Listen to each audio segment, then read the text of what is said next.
Chapter 1578. In historical records, people in the Central Plains often fought with people in the Northern Steppe.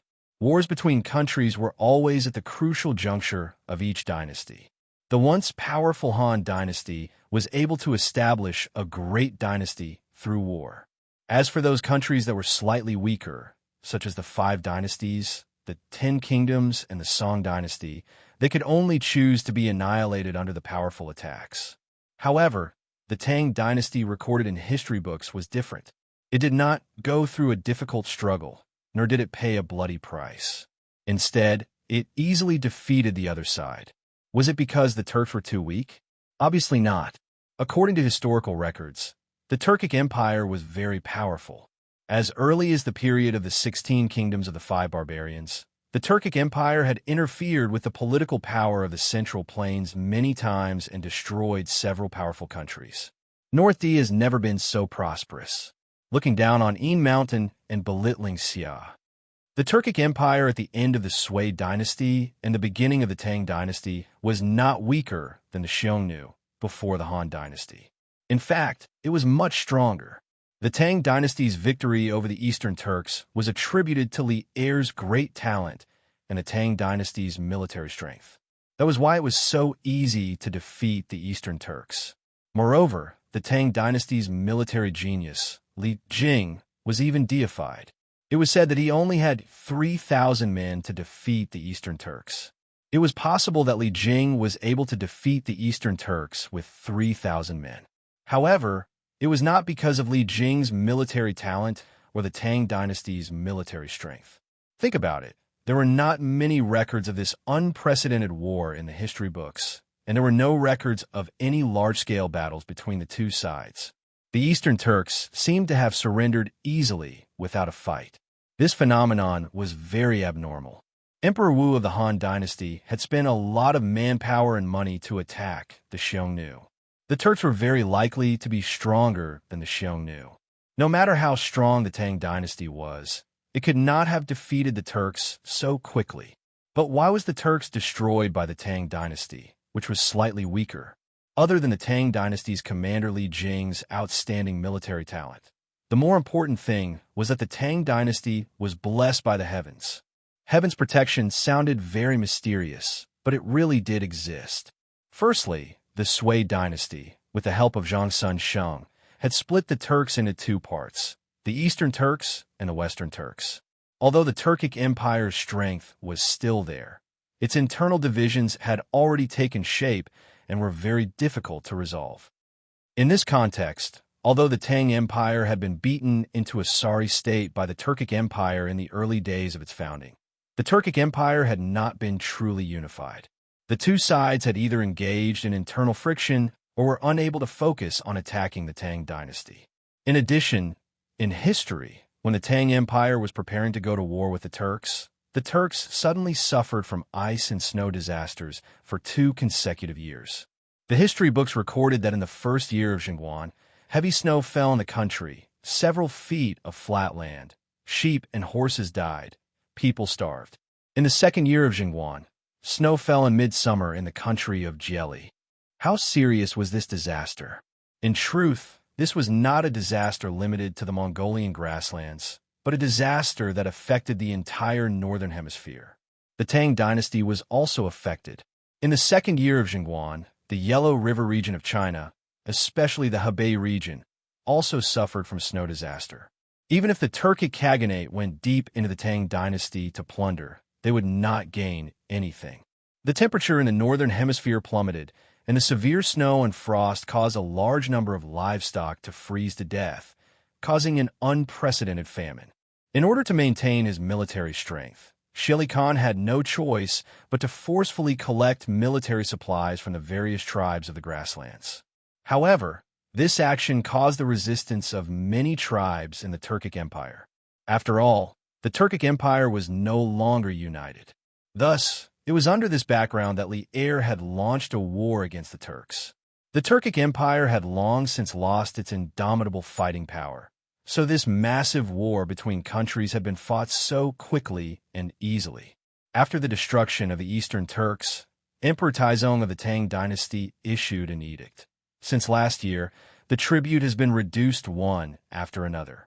There is no need to trouble the generals of Wei and Hua. No need to wait for Jia and Chao.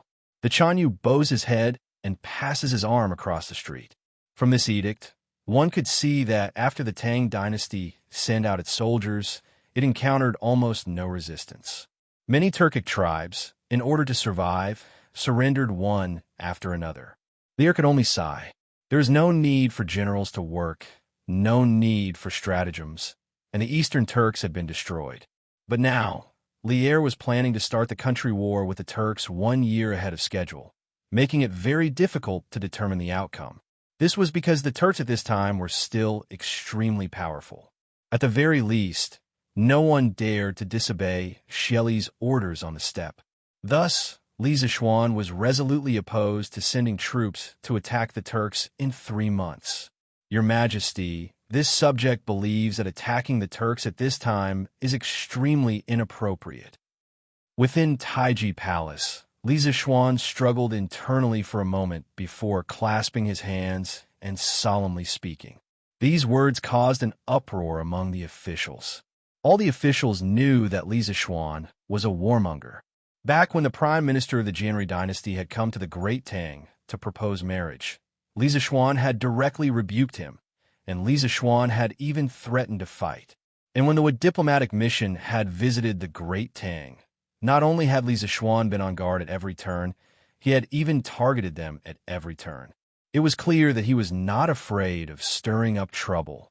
This sort of warmonger who was tough on foreign affairs, upon hearing that the Great Tang was about to attack the Turks, his first reaction was not to raise both hands in approval, but to oppose. All the officials felt that the sun had risen from the west today. Seated at the head of the table, Li Er frowned and sternly asked, "What's inappropriate about it?" Shelley disregarded the Great Tang, disregarded us, and dared to send soldiers to Yanmen Pass. As a ruler of the Great Tang, why can't we return the favor? Those familiar with Li Er knew that Li Er was somewhat angry at this time. This was because Li Zishuan had always been a junior that Li Er valued greatly. But today, Li Zishuan's stance on the war between the Great Tang and the Turks had greatly disappointed Li Er. To think that the talent that he had painstakingly nurtured was a cowardly scoundrel. How could Li Er not be angry? How could he not be pained? Your Majesty, since the Sui dynasty, when the Turks were divided into the Eastern and Western Turks, the Turks had already been in chaos internally. In addition, there was a snowstorm last year, causing the Turks to lose a lot of food. These are all signs that the Turks' national strength is gradually declining. Meeting Li Er's disappointed gaze, Li Zishuan calmly cupped his hands and said. Li Er indifferently said, "Since that is the case, shouldn't we send troops to destroy Shelley now?" Li Zishuan quickly shook his head and said, "That is not the case, Your Majesty. Although the Turks have encountered internal strife and natural disasters, Shelley's strength has been preserved well, and the national strength is still stronger than our Great Tang. In this official's opinion, since the Eastern Turks' national strength is already declining, why shouldn't our Great Tang wait a little longer?" "Huh, wait? Then how long do you think we should wait?" Li Er coldly laughed and said in an unfriendly tone. At this moment, the officials in the hall also looked at Li Zishuan. Li Zishuan almost cursed in his heart. Wait until when? Of course, wait until next year. But once he said that, Li Er would definitely get to the bottom of it and ask him why he should wait until next year. Then, would he have to tell Old Li that at the end of this month, there would be seasonal abnormalities on the grasslands and snow in midsummer? No one would believe him even if he said that. Your Majesty, this official thinks that it would be best to wait until next year. Under the pressure of everyone's eyes, Li Zishuan finally opened his mouth and replied. At the same time, Li Zishuan's mind was spinning, and he began to think about how to answer Li Er's next question. Next year? Why wait until next year? As expected, after hearing Li Zishuan's answer, Li Er directly asked. Li Zishuan straightened his clothes and cupped his hands with a solemn expression. Your Majesty, the Turks met with a snowstorm last winter, and many cows and sheep froze to death. If another snowstorm occurs on the grasslands this year, the Turks will definitely suffer another heavy blow. At that time, if Xieli wants to maintain his current military strength, he will have to ask for food from the other tribes of the grasslands. This will increase the dissatisfaction of the tribes of the grasslands toward Xieli, and the internal friction of the Eastern Turks will definitely worsen. At that time, when Your Majesty sends troops to attack the grasslands, you will easily defeat Xieli. After Li Zishuan finished speaking, the officials all opened their mouths in shock. They did not expect that Li Zishuan's reason to persuade Li Er to stop fighting would be so childish. Yes, childish.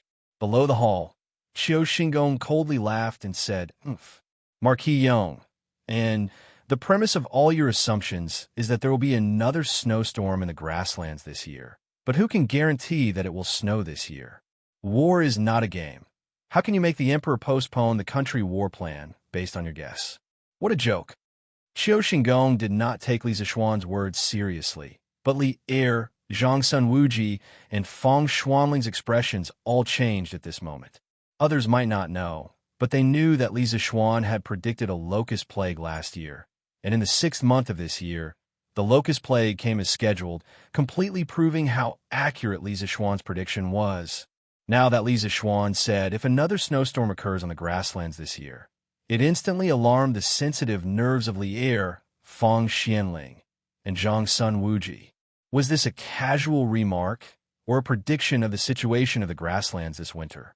Li Er, Zhang Sun Wuji, and Feng Xianling all had this question in their hearts at the same time. After Qiu Xingong finished speaking, he thought that Li Er would quickly praise his point of view, but he stood there and waited for a long time and did not hear Li Er's voice, which made his heart sink gradually. The civil and military officials in the imperial court also felt that the atmosphere in the hall was not right, so they all lowered their heads and did not say a word. After keeping silent for a long time, Li Er finally opened his mouth and said, "This matter could be discussed later. I am not feeling well and am a little tired. Today's morning court will end for now." Court dismissed. Li Zishuan, stay behind. After saying that, Li Er did not give the officials a chance to greet him, and directly stood up and walked towards the back of the hall. Xiao Xian, you must be careful in front of His Majesty. You must think thrice before you speak. Seeing that Li Er had left, the officials all left the court.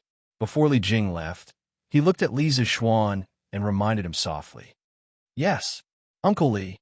Feeling Li Jing's goodwill, Li Zishuan nodded slightly and responded. Then he walked towards the direction of the suite du hall alone. Chapter 1579. Your Majesty, it is an indisputable fact that the Turks are at their peak.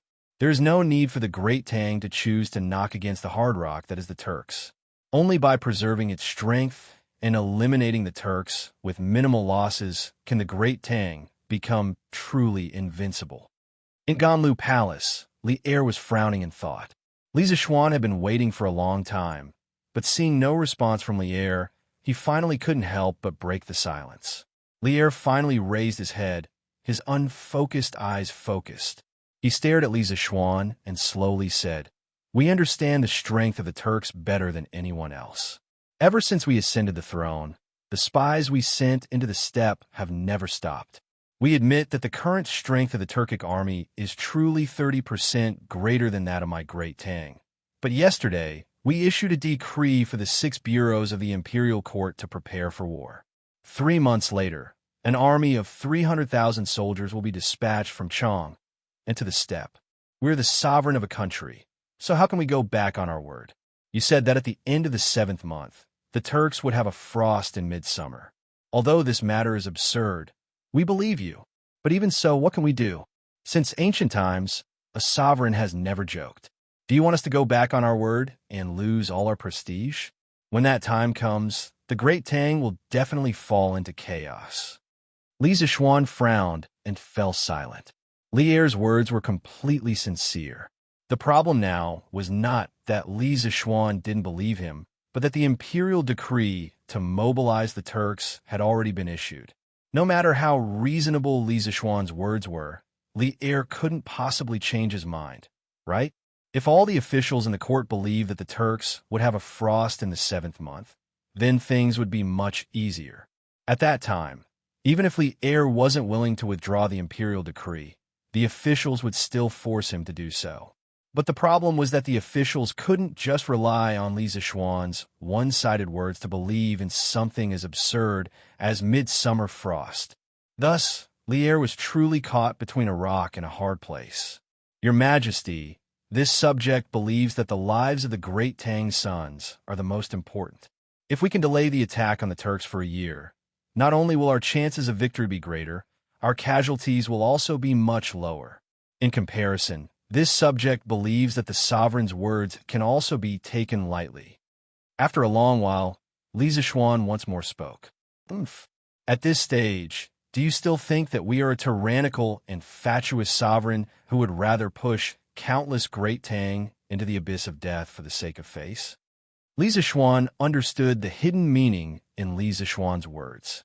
He slammed the table and stood up, his face full of anger. There is no turning back for an arrow that has been shot. The sacred decree of war has already been issued, and the 6 branches of the imperial court are making intensive preparations for this war. If we were to suddenly issue a decree at this time ordering the officials to stop preparing for war, the officials of the imperial court would definitely think that we are afraid of the Turks. There is no wall in this world that does not have a crack. If the officials were to spread this news to the common people of the world would definitely panic. Even if the Turks were to encounter a great snowstorm this year, even if Shelley's strength would be greatly damaged as a result, would the great Tang at that time be able to organize another attack against the Turks? As the saying goes, the first drum builds the spirit, the second will weaken, and the third will be exhausted. Rather than the morale of the army falling apart in the future, it would be better to gather the army now and attack the steppe in one go. Although the Turks are strong, our great Tang does not necessarily have no chance of victory. We have wise and resourceful civil officials, valiant and brave generals, as well as the celestial lamp, telegraph, telescope, gunpowder, peerless divine weapons, and invincible armor. Why can't we fight the Turks fair and square? Only by defeating the Turks when they are at their strongest will the great Tang have the capital to be unrivaled in the world, and only then will the surrounding small countries not dare to provoke the great Tang. Back then, you were still full of mettle, declaring that you would make the great Tang unrivaled in the world. Now that you have gone to the north, why have you become so fearful? Could it be that your backbone and courage have been beaten up by the Turk state preceptor? Li Er's voice was like thunder, and his words were like a storm, hitting Li Zishuan's face. The entire sweet Du hall reverberated with his angry roar. Zhao Song, who was standing in the corner of the hall, could not help but feel anxious. This was the first time he had seen Li Er so furious in front of an official. Although Li Er had often been angered by his officials in the past, Oldie would not directly vent his anger in front of his officials. He would only smash his cup after the officials had left. Thus, Zhao Song was somewhat worried about Li Zishuan's current situation. This official did not. Li Zishuan was not frightened by Li Er's thunderous anger. He looked straight at Li Er, his eyes red, and his voice hoarse as he retorted, "This official does not fear the Turks. This official's blood is still hot, and my heart is still red. This official loves the land beneath my feet, and even more so, I love the simple and brave people of the Great Tang. If the Great Tang were to send troops to the Turks now, this official would be willing to immediately join the army and be the vanguard, charging and breaking through enemy lines, killing the enemy, and serving the country. But this subject does not wish to see countless good men of the Great Tang die under the iron hooves of the Turks. This subject does not wish to experience the pain of separation between life and death, where one could be talking and laughing with his fellow soldiers one moment and then be buried in the ground the next. Each of them represented a warm family behind them. They could be sons, husbands, or even fathers. When they were buried on the battlefield, their parents would lose their sons, their wives would lose their husbands, and their children would lose their fathers. Their warm family would instantly be shattered. In the Battle of Yonghe Pass, our Great Tang lost tens of thousands of soldiers. This means that tens of thousands of families were shattered because of this battle, This official was the one who brought them out of Bing province, but this official did not bring them back. This official has let down their families. Their bones are already on the dry sand, and their families are still in cold clothes. Based on Junmo's words, a general success is built on the bones of 10,000. This official does not wish to stand on these piles of bones to make a great contribution. Such a contribution is stained with blood, and this official will feel uneasy. If there is a battle, this official is willing to fight. However, this official does not wish to see more meaningless sacrifices. Your Majesty, please reconsider. Li Zishuan's eyes couldn't help but turn moist. He thought back to Su Tingda and the other Bing province soldiers who had accompanied him out of Bing province. Just how high-spirited had they been when they had first left Bing province? They had believed that they could seize the advantage by anticipating the enemy's moves, but who could have expected the Turks to invest so much capital, dispatching 50,000 elite wolf cavalry? The defense lines at Yinmen Pass, Yonghe Pass, and Medu Pass had all been destroyed. Meanwhile, of the 30,000 soldiers that Li Zishuan had brought out of Bing province, only several thousand were left. Every time Li Zishuan thought about this gruesome battle, he felt like a knife was being twisted in his heart. Based on Junmo's words, a general success is built on the bones of 10,000. From the late Tang poet Xiao Song's 6 Years of Life, Li Zishuan was taken aback by this poem. After a few moments of silence, he stood up, a complicated expression on his face, and walked up to Li Zishuan. Patting him on the shoulder, he sternly said, "Brat, since ancient times, people have died in war. If not for those soldiers who risked their lives on the battlefield, how could my great Tang have enjoyed its current peace? When we first stepped onto the battlefield, we were just like you. We also experienced the heart-wrenching pain of seeing one of our fellow soldiers leave us one by one. But we will not run away, nor will we be unable to recover from this setback. This is because we know that only by bringing peace to this country can we prevent even more people from bleeding on the battlefield. However, we can think of a way to reduce the number of deaths." Li Zishuan earnestly said, "Think of a way? The way you speak of is to have us order the officials of the 6 bureaus to stop preparing for the expedition? Is it to have the people of the Great Tang know that their sovereign is a cowardly sovereign who fears the Turks? Or is it that you have a way to have the people of the Great Tang believe that the Turks will suffer another snowstorm this year?" Li Er coldly snorted and continued, "At this point, the best method is to make ample preparations for the expedition in the next 3 months. The soldiers of the Great Tang are not any weaker than the Turks. Moreover, the imperial treasury is abundant, and your workshop has advanced technology. It can provide the soldiers with even more provisions and even better weapons and armor. This way, we can reduce the number of casualties. Brat, you were high-spirited and fearless back then. Don't tell me that you don't even have the confidence to defeat the Turks now?" Li Zishuan was rendered speechless by Li Er's lecture. Old Li's words were reasonable, and he had no way to refute them. Given the current situation of the Great Tang, changing the imperial edict would be too risky and costly. It was better to properly prepare for the expedition. More importantly, although the Turks were stronger in this period, the Great Tang was also stronger than it had been in history. Its treasury was abundant, and its national strength was flourishing. The Great Tang's current industrial level was also more advanced than it had been in history. It could produce sharper weapons and sturdier armor, and it also had auxiliary tools like radio transmissions, celestial lanterns, and telescopes. In this situation, it was not impossible for the Great Tang to repeat that glorious victory in history. Thinking of this, Li Zishuan's heart was once again filled with confidence. Since there was no way to change the matter of the expedition to the steppe, he had to think of a way to increase the Great Tang's chances of victory. Although 3 months was a short period of time, he could still do many things. Your Majesty's lecture is right. This subject was momentarily blinded. In the next 3 months, this subject will do his best to help the imperial court prepare for the Turks." Li Zishuan bowed deeply to Li Er's-hen and said with a firm expression. Seeing this, Li Er's face finally revealed a smile of relief. He nodded and said heroically, "Good. This is the high-spirited, immortal sun. So what if the Turks are strong? As long as we work together, the destruction of the Turks is just around the corner." Your Majesty's words are very true. Li Zishuan agreed with a smile. After saying that, he suddenly remembered that he came to the imperial court today with a mission. So he hurriedly cupped his hands towards Lier and said, "Your Majesty, this subject's martial uncle from Mount Longhu wishes to have an audience with Your Majesty. He is currently waiting outside the palace, Your Majesty." Hearing this, Lier's eyes lit up.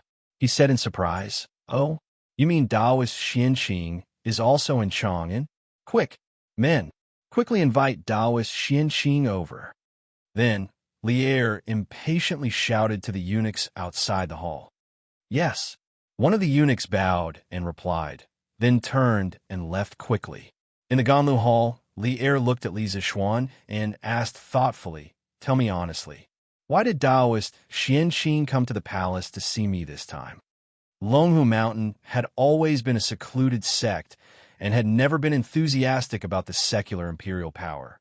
Therefore, when Daoist Xianqing took the initiative to come to the palace, Lier immediately felt that something was wrong after the initial excitement. Therefore, he asked Li Zishuan. In addition, this time, when Li Zishuan was seriously injured at Longmen Pass and his life was hanging by a thread, Daoist Xianqing, who had been cultivating in Longhu Mountain, actually arrived in time. This kind of coincidence that shouldn't have happened. Old Li had been suspicious for a long time. Hearing this, Li Zishuan thought for a moment and replied, "Your Majesty, Martial Uncle came down the mountain this time to carry out a mission given by sect leader. Unexpectedly, when he passed by Lantian County, he found out that I was already at Longmen Pass. So he rushed to Longmen County on a horse and happened to see Longmen Pass being besieged by the Turkic army. Your Majesty should have heard about what happened after that." Lier nodded and then asked, "You just said that Daoist Xianqing came down the mountain on the orders of sect leader Feng Lingzi. Can you tell me what the mission is?" After the heart-to-heart conversation just now, the emperor and his minister were much closer to each other, so Li Zishuan didn't have much scruples about what he said. When Li Zishuan answered, he also didn't deliberately hide it. "Your Majesty, to be honest, sect leader Feng Lingzi wants the disciples of Celestial Master Taoism to enter the secular world to cultivate. Most of those disciples are proficient in medicine. Sect leader also heard that I have set up a medical school in Yinshan and set up many joint medical centers all over the Tang Empire. Therefore, he wants those disciples of Celestial Master Taoism with excellent medical skills to enter the medical centers and take the pulse of the people. For the people of Taoism, saving the dying and healing the injured and curing the diseases of the people is also a kind of cultivation." "I see." Lier's eyes lit up. After a pause, he nodded and said, "Good, good, good. With the help of the people of Celestial Master Taoism, this joint medical center of the Tang Empire will definitely become bigger and bigger. The people of the Tang Empire will definitely have less illness and more happiness. This is a great thing." The Tang Empire respected Laozi as their ancestor and regarded Taoism as their national religion. They took measures to promote Taoism and raise the status of Taoist priests. Emperor Gaozu of the Tang Empire, Li Yuan, stipulated that Taoism is great and Buddha is small, age first and then release later. After Lier ascended the throne, he immediately reiterated that "my origin is from the pillar," and collected the hidden and secret Taoist books of the Jin and Wei dynasties to spread the Taoism. As Taoism was beneficial to the orthodoxy and sanctity of the imperial power of the Tang Empire, Lier had a very good impression of Taoism.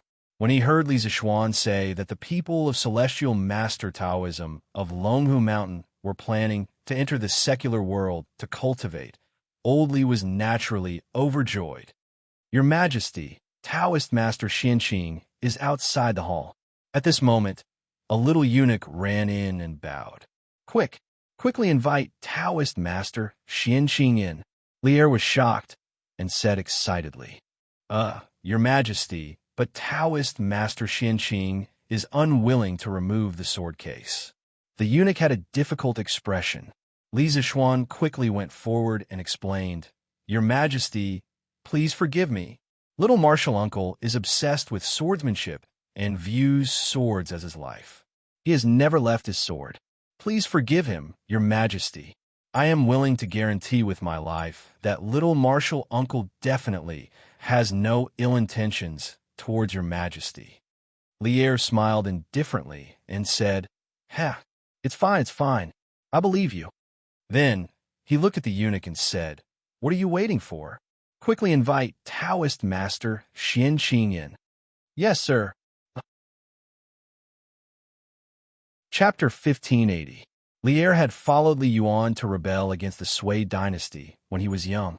He had been fighting on the battlefield for nearly 10 years. Old Li was used to seeing life and death in those martial arts masters. Although Xian Qing's strength was very high, Lier was not afraid that he would suddenly attack in the Sweet Dew Hall. Firstly, his own martial arts were quite good. Secondly, Zhao Song and Li Zishuan were in the hall. Thirdly, he did not believe that Xian Qing would suddenly attack and assassinate him in the Sweet Dew Hall. Since ancient times, only tyrants would be easily assassinated. Lier had always been kind to the people ever since he ascended the throne. He had never done any evil deeds that angered the heavens and the people. As a member of Dao, there was no reason for Xian Qing to assassinate him. Thus, Lier did not mind that Xian Qing carried the sword case in. Back then, he often met some generals who wore armor and carried weapons here. Why would he care about Xian Qing bringing weapons into the hall? Lier still had this little bit of tolerance. "I am Xian Qing. Greetings, Your Majesty." After a while, Xian Qing came to the hall. After standing still, he bowed to Lier and said. Lier said politely, "You don't have to be so polite.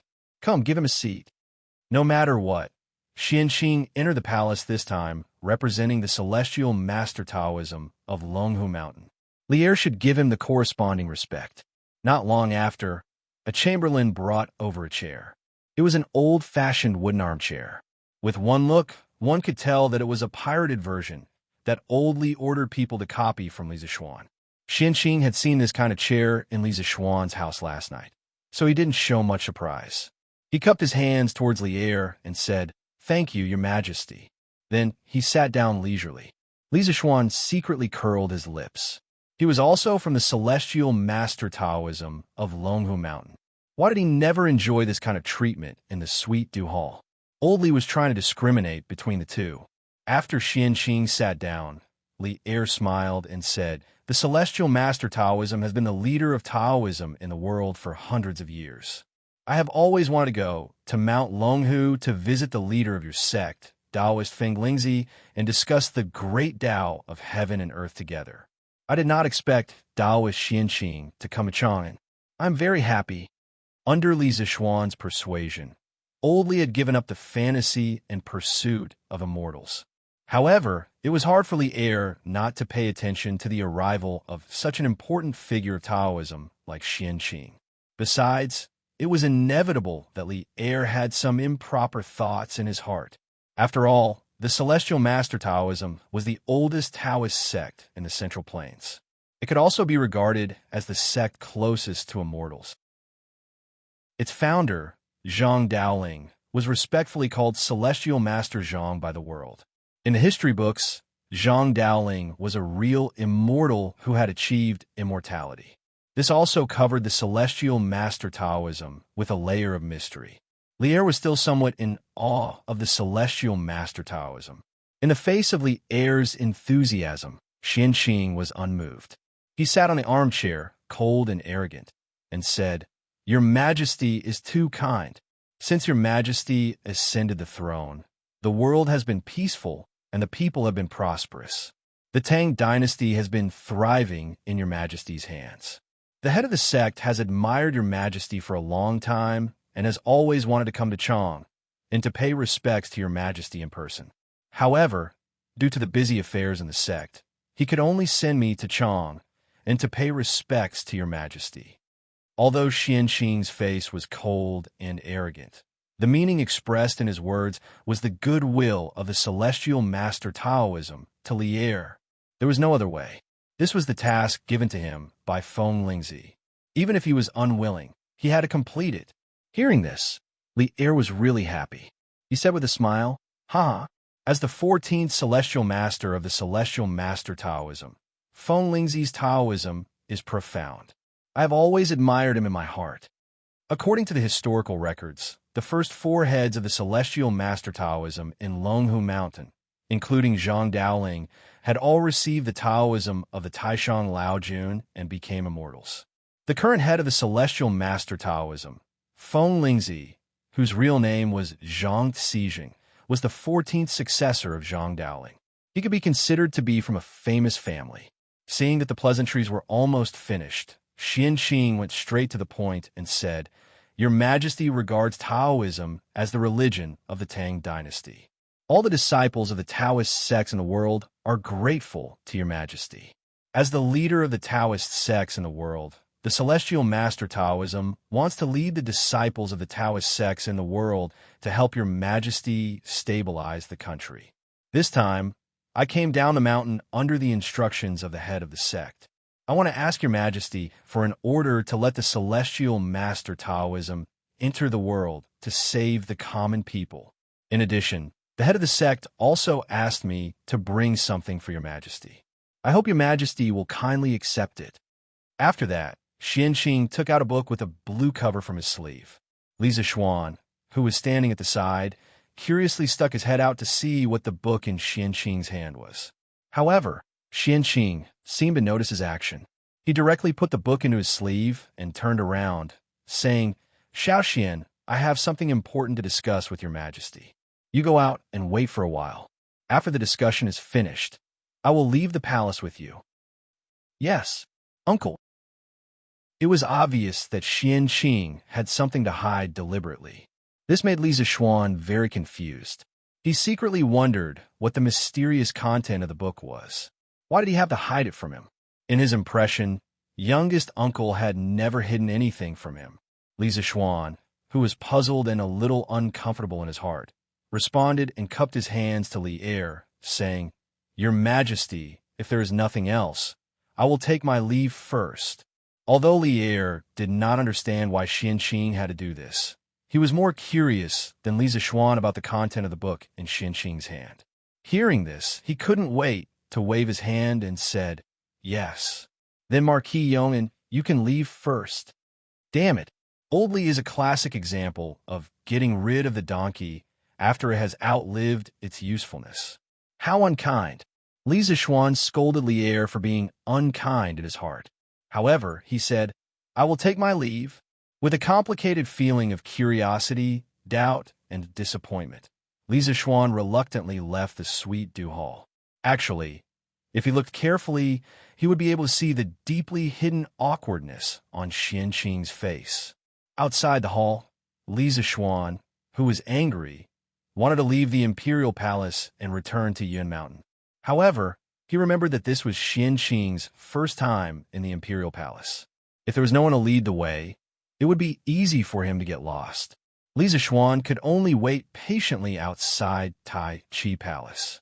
It was almost 10 o'clock in the morning. Li Zixuan thought to himself, "The academy should be having their final exam right now, right?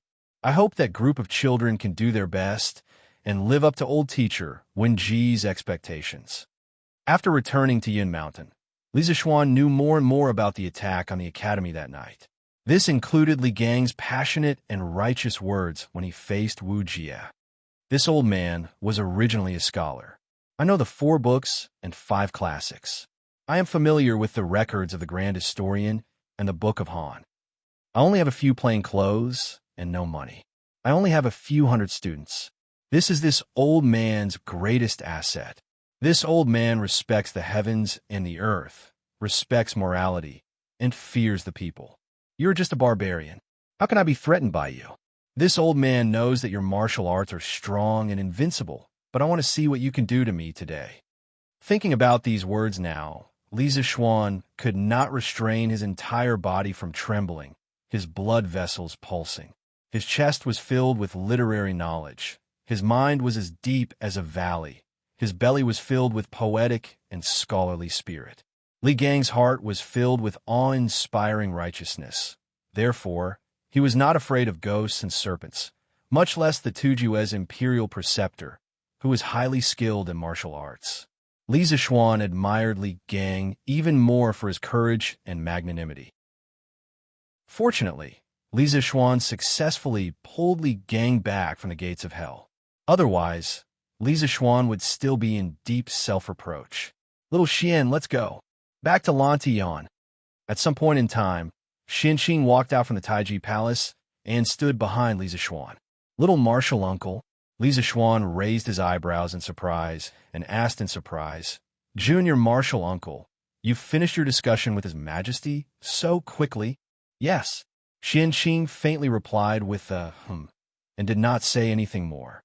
Li Zishuan didn't want to let go of Xianxing. He asked, Little martial uncle, the book you gave His Majesty, what's the content in it? Xianxing paused and didn't say anything. Li Zishuan suddenly thought of something and said in surprise, could it be that the book recorded the martial arts secret of the Celestial Master Sect? Little martial uncle, did you give His Majesty the secret of Taishian Sutra? Facing Li Zishuan's wild guess, Xianxing's face turned red. He finally couldn't help but say angrily, it's not a secret martial arts secret, and it's not Taishian Sutra. Little Xian, stop guessing. Go back to Lantian County quickly. Little martial uncle has something to discuss with priest's son. Oh, seeing that Xianxing was unwilling to tell him the content of the small book, Li Zishuan gave up and had to agree. Suddenly, he thought of something and asked, Little martial uncle, how was your discussion with His Majesty just now? Did His Majesty agree to the request of our sect? Hearing this, Xianxing's face immediately returned to normal.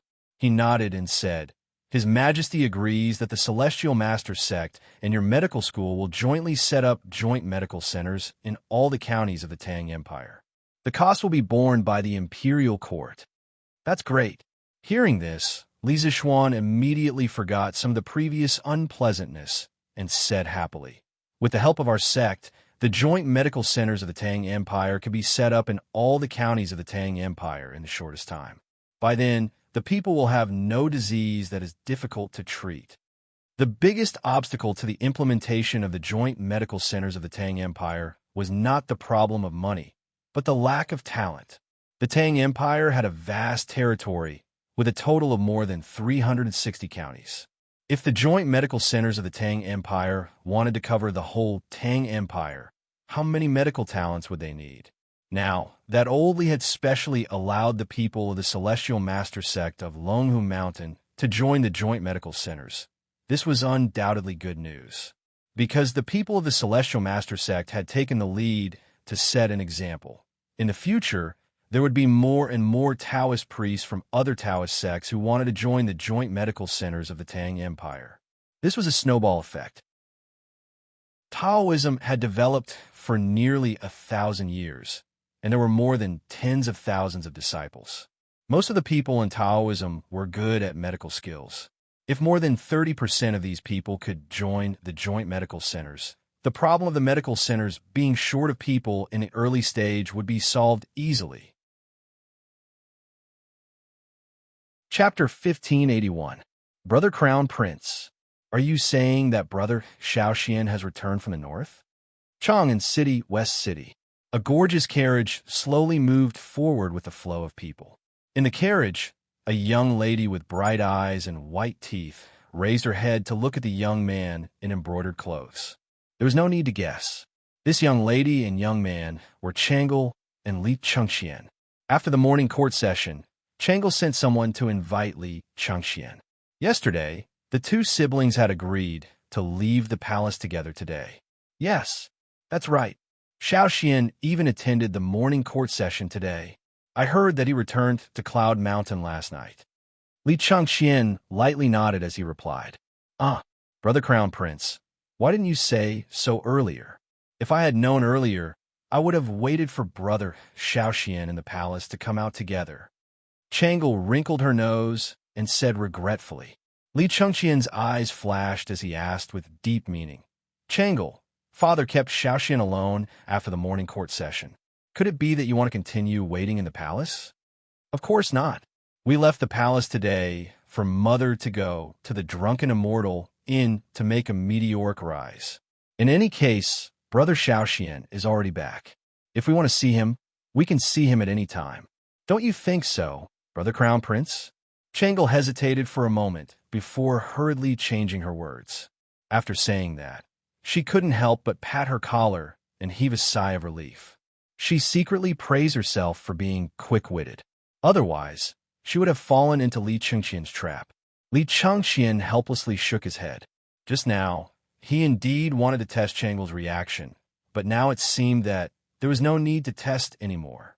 His younger sister's thoughts were so complicated. Venerable One, it's that carriage. Under a tea shed 100 feet in front of the carriage, a large man whispered to a bamboo hat man sitting beside him. Are you sure that the one sitting inside is the current crown prince? Soon, a middle-aged man's voice sounded from under the bamboo hat. I'm sure. I saw this carriage coming out of the palace. Moreover, I recognized the soldiers behind the carriage. They all came from the Eastern Palace. The one sitting inside the carriage is undoubtedly the crown prince. The gray-robed man hurriedly whispered. Good. The middle-aged man wearing the bamboo hat nodded and then whispered excitedly. TSK? What a pleasant surprise. Initially, he had already completed the Dragon Head mission and was about to return. However, he didn't expect to encounter such a heaven-sent opportunity. If this poor monk can capture the great Tang's crown prince and bring him back, Li Shimin will definitely be wary. Hee. Venerable One, are you really going to fight here? The burly man's face tightened slightly, and then he moved closer to the bamboo hat man and asked anxiously. What happened here? The more people there are, the safer we will be. In a while, follow the plan this poor monk gave you. The bamboo hat man said coldly. Yes, the burly man responded, then turned around and left. On the street, the carriage that Li Chengqian and Changle were in was still moving forward slowly. The pedestrians outside the carriage were bustling with activity, talking and laughing. It was very lively in contrast to the peddlers' shouts. This was the busiest market in this era. Bang, bang, bang. Help! Get out of my way! Get out of my way! Suddenly, a series of loud bangs came from the depths of the Western Market. Soon after, the crowd fell into chaos. A large black yak was madly charging through the streets, knocking away the pedestrians who couldn't get out of the way in time. Some of the pedestrians who were caught by the yak's horns had their bodies pierced, splattering blood on the spot. However, the black yak did not slow down in the slightest. Screams and howls merged together, and in a short while, the main street of the Western Market was in chaos. Even worse was that the black yak was like a fugitive, not slowing down in the slightest as it charged toward Li Chengqian's carriage. Protect the Crown Prince. As the Crown Prince of the Great Tang, Li Chengqian could not leave the palace alone. The Eastern Palace guards following Li Chengqian out of the palace quickly noticed the commotion in the Western Market. Seeing that the black yak was about to reach them, the leader of the guards, Wu San, hurriedly pulled out his saber and shouted, Yes, sir. 10 some Eastern Palace guards answered in unison, and then they rushed to the carriage and stood in a row with sabers in their hands. Big Brother Crown Prince, what's going on outside? As the carriage came to a sudden stop, screams and howls came from outside.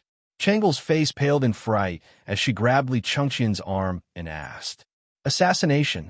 There was a high chance that this was an assassination. Li Chengqian's face was as cold as water. As someone who had lived in the depths of the palace for many years, he instantly sensed that something was amiss. He patted Changle's small hand and sternly said, Changle, you stay here. This solitude will go out and take a look. Even though Li Chengqian already had a bad premonition, he had to step out at this time. If there really was an assassin, the assassin was probably coming for him. If he stayed in the carriage, he would only drag Changle down with him. As her elder brother, Li Chengqian felt that he had the responsibility to protect his little sister. Wu San, what's going on? Jumping out of the carriage, Li Chengqian frowned and sternly called out, Your Highness, quickly enter the carriage. There's a mad yak coming from the front. Li Qingqian's carriage was a thick steel carriage specially made by the Odd Interest Pavilion. Ordinary arrows would not be able to penetrate it. At this critical moment, Wu San placed his hopes on this heavy carriage. He then loudly shouted, "Stop it!" With that, Wu San wielded his MO saber and led the charge towards the Black Yak. At this time, the Black Yak was only 4 to 5 zhang away from the carriage. The rest of the soldiers hurriedly controlled the carriage to stop at the side, while the rest charged with Wu San. The distance between them and the Black Yak was getting closer and closer. Wu San was able to become an Eastern Palace Guard, and his martial arts were also quite good. When he was about to reach the Black Yak, he directly soared into the air and flew above the Black Yak. Then, he raised his MO saber and viciously chopped at the yak's neck. Clearly, Wu San also understood that if he directly used the MO saber to chop at the yak's head, he would not be able to cut through it. Therefore, he chose to chop at the Black Yak's relatively weak spot. Pooh! This was the sound of a sharp blade piercing flesh. The middle of the MO saber in Wu San's hand had almost completely sunk into the Black Yak's neck. Although the saber had cut through, it did not cut through the Black Yak's neck. In fact, to be able to cut through the Black Yak's thick neck in such a situation, one would have to be at least at the peak of the Qi Transformation Realm or the Grandmaster Realm to be able to do so. Moo! Wu San's saber did not cut through the Black Yak's neck. Instead, it aroused the Black Yak's ferocity. The Black Yak, who was in pain, had completely turned into a mad bull. Its 4 big hooves desperately stomped on the limestone floor, and then it carried Wu San and charged towards the 4 or 5 Eastern Palace Guards. Evil beast! You dare! Seeing this, Wu San was both shocked and angry. He pressed one hand on the saber's hilt and used the momentum to fly up, directly riding on the Black Yak's back. Then, he pulled out the MO saber from the Black Yak's neck and ruthlessly stabbed at the Black Yak's neck from the side. Although the laws of the Great Tang clearly stated that no one was allowed to kill a farm cow, in this situation, not only did the Black Yak threaten the lives of the common people in the West City, it was also threatening Li Qingqian's safety. Wu San almost did not hesitate. In an instant, he made a decision: directly kill the Black Yak. Chi. This time, because Wu San was riding on the yak's back, it was easier for his wrist to exert force. Therefore, the saber directly pierced the Black Yak's neck from top to bottom. Blood spurted out from the Black Yak's neck and sprayed onto Wu San's face. Moo! The Black Yak let out a sorrowful cry. Finally, it could no longer run and died on the spot. And at this time, the Black Yak was less than 1 zhang away from the carriage. Wu San, who was on the yak's back, jumped to the ground before the Black Yak fell to the ground. Then, he finally let out a big sigh of relief. But before he could finish his sigh of relief, he caught a glimpse of a burning bamboo tube tied to the Black Yak's tail. Wu San's heart instantly rose to his throat because he knew that the Black Yak on the ground had not gone crazy. Instead, someone was using the Black Yak to create a disturbance. Quickly protect His Highness and the princess. Wu San, who had reacted, quickly pulled out the MO saber from the Black Yak's neck and shouted loudly. But his warning was too late. Just as Wu San's voice fell, a tall and sturdy man wearing a bamboo hat was flying in Li Qingqian's direction. His speed was so fast that Wu San had no time to react. He could only stare blankly as the man put his hand on Li Qingqian's shoulder. Impudent! What kind of thief dares to commit murder in Chang'an City? Li Qingqian's heart was slightly alarmed when his shoulder was clamped, but his expression was still calm. He looked at the tall and sturdy man beside him and coldly reprimanded. "Oomph! Chang'an City? This place will soon become our world. Ha ha!" The man in the bamboo hat snorted coldly and laughed arrogantly. Then, seeing that Wu San and the others were rushing over with all their might, the man in the bamboo hat waved his sleeve at a nearby stall. The wooden shelves, sheds, baskets, and other things were brought to the group of Eastern Palace Guards by his powerful true Qi. He, on the other hand, lightly tapped the ground with the tip of his foot, grabbed Li Qingqian, and leaped into the air, about to escape into the flood of pedestrians. Stop! Let go of Brother Crown Prince.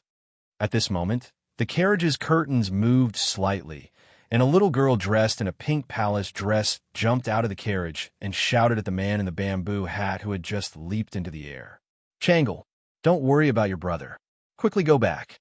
Li Changxian, who was being held in the air, saw Changle come out of the carriage and couldn't help but anxiously shout. Changle? Ha! I didn't expect good things to come in pairs. It seems that today is destined to be a fruitful day. The man in the bamboo hat lowered his head and looked at Changle, then looked at the anxious Li Changxian. Then he laughed proudly. Then the man in the bamboo hat came back, grabbed Li Changxian's shoulder, and flew down. To be precise, he was flying in the direction of Changle. Protect Her Highness! Wu San was shocked and angry. He held the mo sword and flew in the direction of the man in the bamboo hat. Then he raised the mo sword above his head and viciously slashed at the man in the bamboo hat. The man in the bamboo hat sneered. Then he turned the hands that were holding Li Changxian slightly and sent Li Changxian's body in the direction of Wu San's slash. Despicable! Seeing this, Wu San turned pale with fright.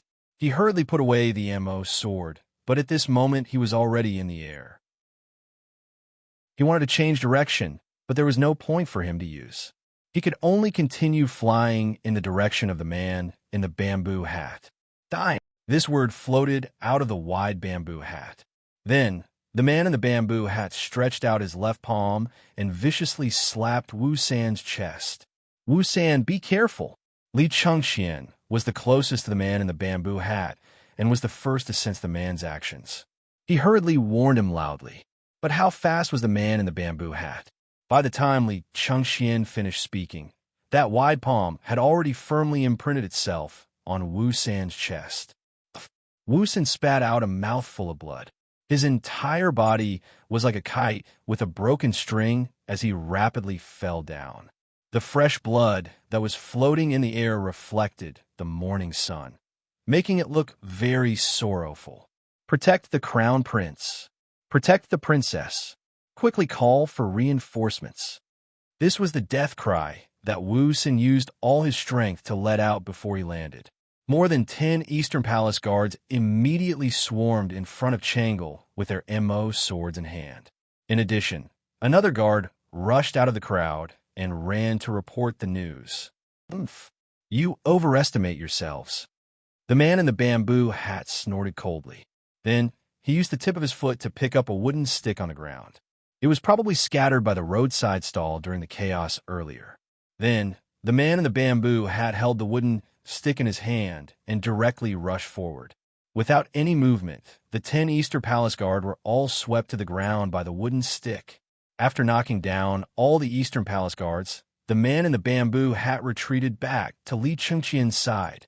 All of this happened in a flash. From start to finish, it was probably only a few blinks of an eye, and all the Eastern Palace Guards were down. This was the absolute difference in strength. And Li Changxian wanted to take advantage of the time when the man in the bamboo hat attacked, but he couldn't escape because the time interval was too short. It's the Crown Prince. Someone wants to kidnap the Crown Prince. Shi City was originally a bustling place. The commotion caused by the Black Yak earlier had caused many people to flee, but there were still some brave people who didn't go far. At this time, when they saw the situation on Li Changxian's side, they couldn't help but exclaim. Then, the surrounding commoners all reacted and surrounded the carriage. I advise you not to meddle in other people's business. The man in the bamboo hat, who was walking towards Changle, suddenly stopped in his tracks and looked at the crowd that was gradually coming closer. After that, he flashed in front of Changle. Changle didn't even have time to react before she was grabbed by the man in the bamboo hat. Let go of me! Let go of me! You heinous villain! How dare you commit murder in Chang'an City? My father won't let you off. With her shoulder grabbed, Changle wanted to struggle, but found that she couldn't exert any strength. The little girl protested loudly in fear and anger. Both of you, brother and sister, come with this poor monk. The man in the bamboo hat snorted softly and then prepare to leave with Li Chengqian and Changle. But things didn't go as he wished. Let go of the crown prince and princess.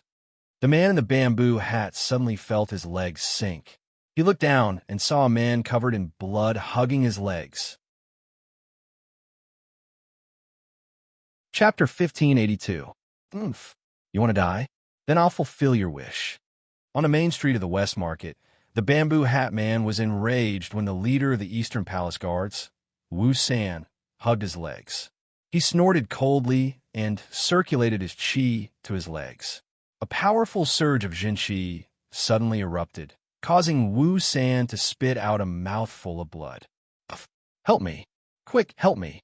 Wu Sanji felt a surge in his chest. At this moment, he felt as if his internal organs were about to shift. However, his powerful will allowed Wu San to hold on tightly to the bamboo hat man's legs. He used all of his strength to shout to the other soldiers around him. Go! Protect His Highness! The dozen or so Eastern Palace guards who had fallen to the ground stood up again and ran toward the man in the bamboo hat with all their might. Seeing this, the man in the bamboo hat panicked.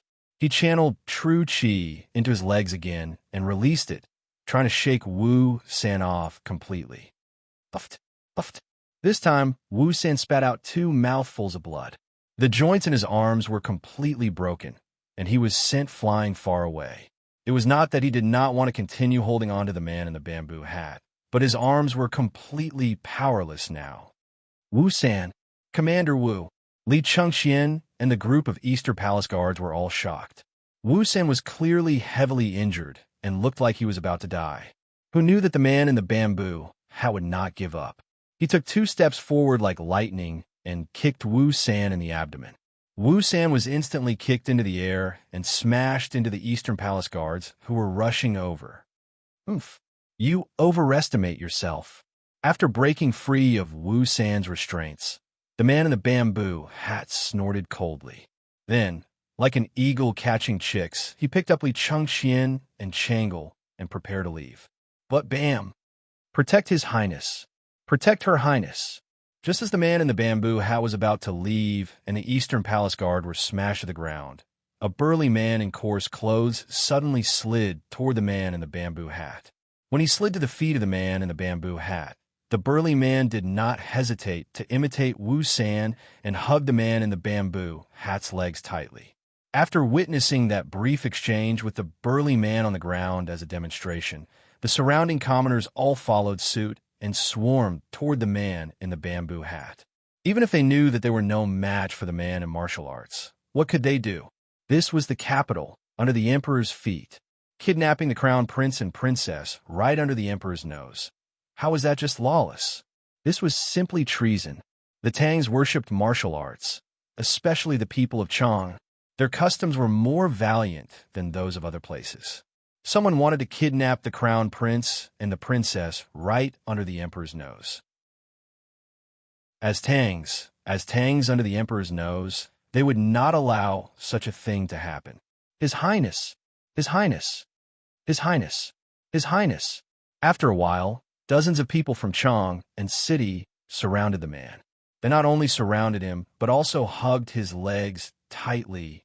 The reason why the citizens were so fearless was that the Li Tang royal family had won the hearts of the people. Li Chengqian had also done a lot of good deeds before, so the citizens had a very good impression of Li Chengqian. But now that the man in the bamboo hat wanted to capture their crown prince, these citizens would definitely not agree. You're all courting death. The man in the bamboo hat was furious, especially when he felt the ground tremble slightly and knew that it was very likely that the patrolling Marquis of Chang and was about to rush over. His heart was filled with rage and panic. With an angry snort, many of the people around him were sent flying or vomited blood from the shock.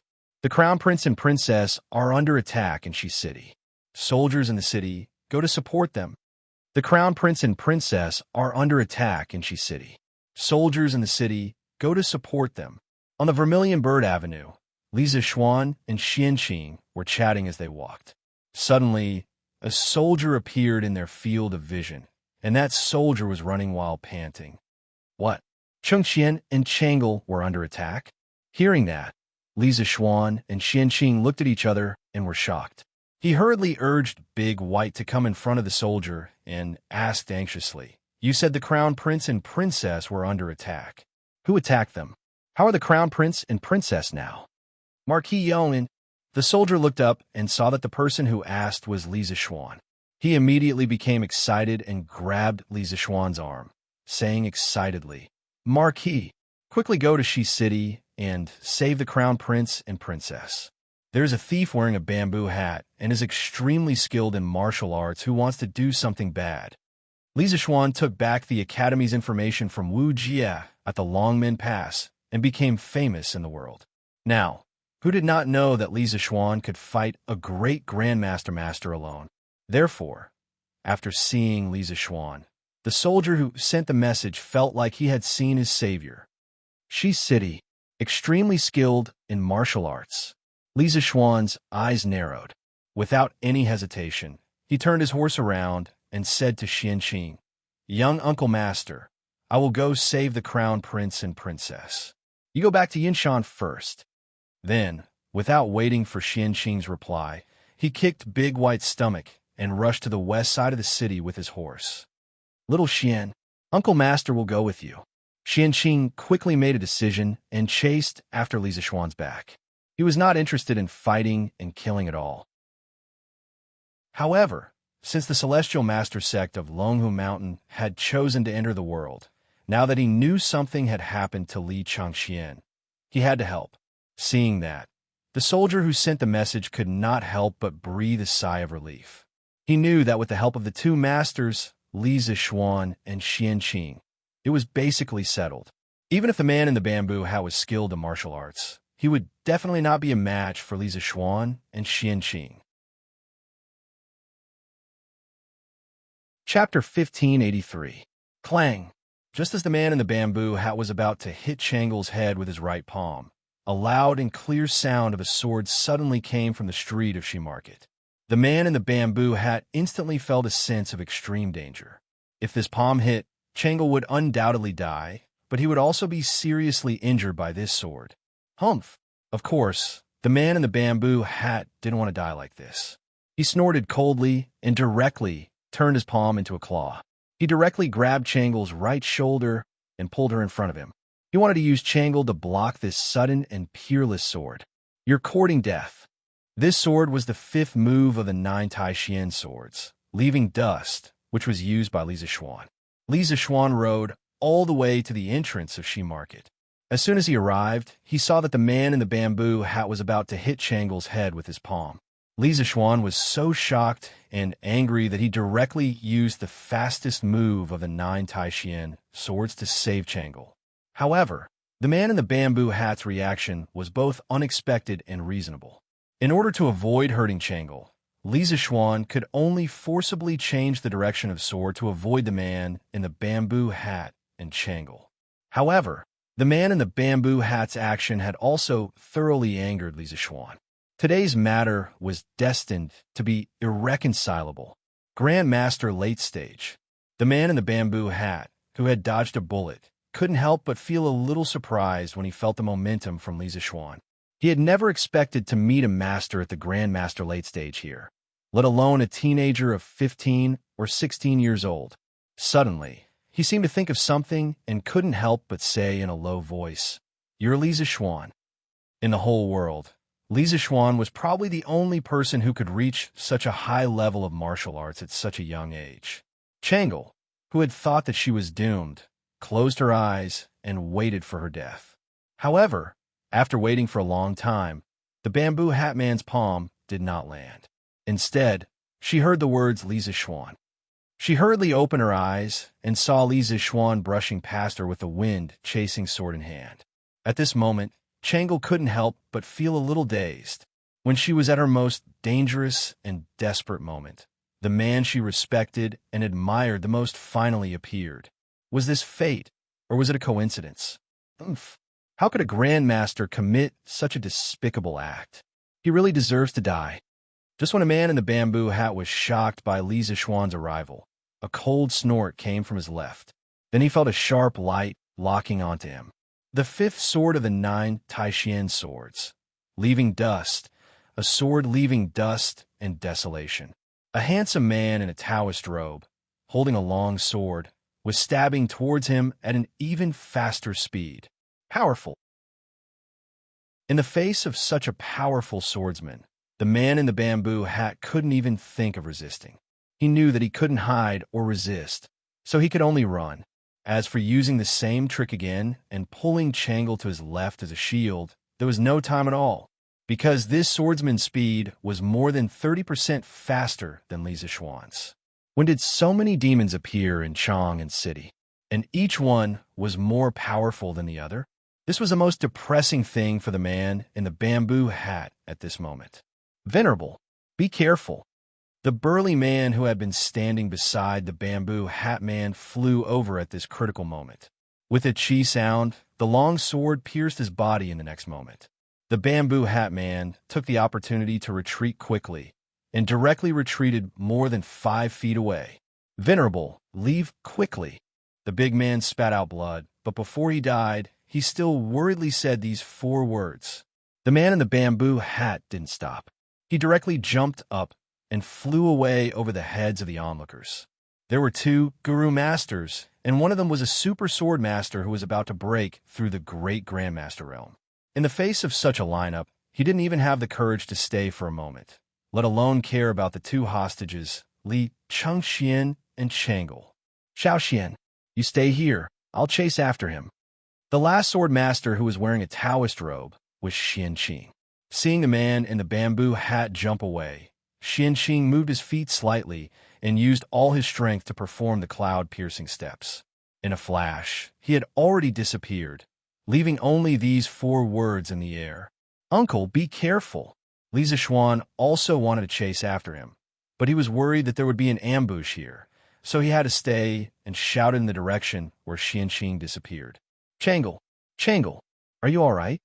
The exchange of blows just now seemed to take a long time to describe, but to an ordinary person, it was only a matter of an instant. It was absolutely not more than 10 breaths of time from beginning to end. Only now did Li Chengxian finally return to his senses. He hurriedly rushed to Chang Li's side and asked with an anxious and concerned expression. At this time, Changle's face was already wet, and her mouth was full of blood. It was the blood flowing from the arm of the man in the bamboo hat. The blood, coupled with her weeping face, not only didn't make people feel fear, but also made people feel a kind of affection and pity for her. Because just now, if this weak little girl hadn't stood out bravely and bit the arm of the man in the bamboo hat, Li Chengxian would probably be a cold corpse now. In order to protect her brother, even if the enemy was a powerful and invincible guru master, Changle stood out fearlessly. Thinking of this, Li Chengxian's heart was filled with sorrow, pity, and self-blame. He hurriedly wiped the blood from Changle's mouth with his sleeve and kept murmuring, Changle, it's all my fault. I didn't protect you well. I shouldn't have brought you out. Changle shook her head. Although there were still tears in her eyes, she smiled and said, Brother Crown Prince, don't say that. It's fine as long as you're all right. Changle is also fine. This is the blood of that thief, not Changle's. It's good that you're all right. It's good that you're all right. Hearing Changle say that she was all right, Li Chengxian couldn't help but heave a sigh of relief. A smile of relief appeared on his face. Quickly call the imperial physician. His Highness the Crown Prince and Her Highness the Princess are injured. At this time, the surrounding marquises had already surrounded them, and the Marquis in the lead loudly ordered. Li Chengxian stood up, and his gentle face became dignified again. He said in a deep voice, And the princess are all right. Quickly send these injured commoners and guards to the Imperial Physician Department. The rest of you, quickly track down the assassin's whereabouts. Yes, the Marquis in the lead loudly accepted the order. At this time, Li Chengxian walked towards Li Zishuan. He very solemnly cupped his hands towards Li Zishuan and said, Little Xian, thank goodness you arrived in time. Otherwise, I'm afraid that the 2 of us would have met with misfortune. Li Chengxian was very clear in his heart that the bamboo hat man's goal was nothing more than to hold the 2 of them hostage to achieve an unspeakable goal. However, in order to escape the encirclement, the bamboo hat man could only choose to kill one of the two of them as a deterrent. The person who should have died was him, but because of Changle's excessive actions, the bamboo hat man changed his target. If Li Zixuan had arrived a moment later, Changle would have died, and he, Li Changxian, would have become the bamboo hat man's hostage. In order to prevent Li Er from being threatened by the bamboo hat man, he could only sacrifice himself. Finished speaking, Li Changxian sincerely bowed towards Li Zixuan. Li Zixuan jumped in fright. He quickly moved to the side and helped Li Changxian up, saying, "Changxian, what are you doing? Aren't you torturing me like this? You said before that we are all good brothers. When a brother is in trouble, I, Li Zixuan, should come to help. Isn't that what I should do? If you continue to be like this, next time I won't save you." In the end, Li Zixuan couldn't help but crack a joke. Hearing this, Li Changxian couldn't help but smile, saying, "That's good. I won't say any polite words. This friendship, I will always remember it in my heart." The friendship between men was like this. Perhaps I'm not good with words, but as long as you need help, I will appear. I won't ask too much, and I won't be embarrassed. Some seemingly careless details and small matters are all moments of true feelings between men. As long as you can understand it, there's no need to say anything more. Chapter 1584. Bastard. In the land of Chang, and at the foot of the imperial city, there are assassins who dare harm our crown prince and princess. In the future, will there be people who will break into the imperial palace and chop at our head? In the sweet dew hall of the imperial palace, Li Er's furious roar resounded through the entire hall. The palace maids and eunuchs outside the hall could hear the roar from far away. Thus, everyone in the imperial palace fell silent. No one dared to make the slightest mistake at a time like this. And in the hall, Lu Dui of the Court of Judicial Review and Hua Wenjie of the governor's office were in charge of the trials of the Great Tang's prisons, while the other was in charge of the security of the capital. Now that assassins had appeared in Chang, and to openly kidnap Li Changxian and Changle, it was reasonable to say that the two of them should be held accountable. Thus, when they learned of what had happened in Shi City, Lu Dui and Hua Wenjie sent people to deal with it, while personally coming to the imperial palace to ask for forgiveness. This old subject is terrified. This old subject is guilty. At this moment, hearing Li Er's harsh words, the two old subjects hurriedly stepped forward and bowed. Terrified? Do we say something wrong? Everyone says that the capital is an important and heavily guarded place. But our crown prince and princess only took a trip out of the imperial palace and were attacked by assassins. When did the security of Chang and fall into such chaos? Li Er slapped the table, his face ashen. "Your Majesty, please calm your anger. Your Majesty, please calm your anger." The two old subjects looked at each other and could only say this. At this time, Li Changxian and Changle's life and death were unknown. Whatever the two of them said was superfluous. If something happened to Li Changxian and Changle, the two of them would definitely lose their positions. Only if Li Changxian and Changle were lucky enough to be safe would they be able to make up for their mistakes. "Your Majesty, good news." The Marquis of Yong and Daoist Master Xianqing came to the rescue in time. His Highness the Crown Prince and Her Highness the Princess are both safe. At this moment, a young eunuch ran in from outside the hall and happily bowed to Li Er. Hearing this, Li Er, Lu Dui, and Hua Wenjie's gazes all gathered on the little eunuch. "What? Changxian and Changle are both fine? What about the assassin? Did Li Zixuan catch the assassin?" Li Er leaned forward, unable to conceal the excitement in his voice. At this moment, Old Li was extremely glad that he had left Li Zixuan behind for questioning after morning court. Otherwise, Li Zixuan would have already returned to Cloud Mountain. How would he have time to save Li Changxian and Changle? Reporting to Your Majesty, when head steward Zhao brought people to Shi City, Marquis Yong and Daoist Xianqing had already rescued His Highness the Crown Prince and Her Highness the Princess from the hands of the assassin. However, That assassin took advantage of the chaos to escape under the cover of his accomplices. Now, all the city gates of Chang have been sealed. Taoist Master Xianqing and Manager Zhao are searching for the assassin's whereabouts. The young eunuch hurriedly bowed and answered. Li Er's expression turned cold as he said, "Immediately summon Chang Xian and Changle back to the palace. Order Niu Jinda to lead 5,000 right guard soldiers to assist Zhao Song in searching for Zhao Song's whereabouts in the west of Chang. Official Liu, Official Hua, the two of you will lead your men to track down the assassin. Before tomorrow's morning court, you must give me an explanation. I want to see who is so bold as to openly assassinate the princess and crown prince of the Tang Empire in Chang'an. Your servant obeys the decree." The young eunuch bowed and accepted the order. Then, he quickly left the hall to deliver the decree. Lu Dui and Hua Wenjia's expressions turned solemn. They cupped their hands and said to Li Er, "Your servant obeys the decree." Speaking of which, the task that Li Er gave them could not be said to be light. One had to know that Chang was vast and had a large population. It had 108 districts and millions of people. To find an assassin in this place was almost like finding a needle in a haystack. However, even so, they had no choice but to accept this task. This was because if they could not find the assassin when the crown prince of a country was assassinated, then they, as the minister of the Supreme Court and the governor of the capital, had seriously neglected their duties. "Go." Li Er waved his hand and said lightly, "Your servant will take his leave." The two of them looked at each other and cupped their hands to take their leave. After the two of them left the hall, Li Er walked up and down the hall alone with his hands behind his back. After a while, a gentle female voice came from outside the hall.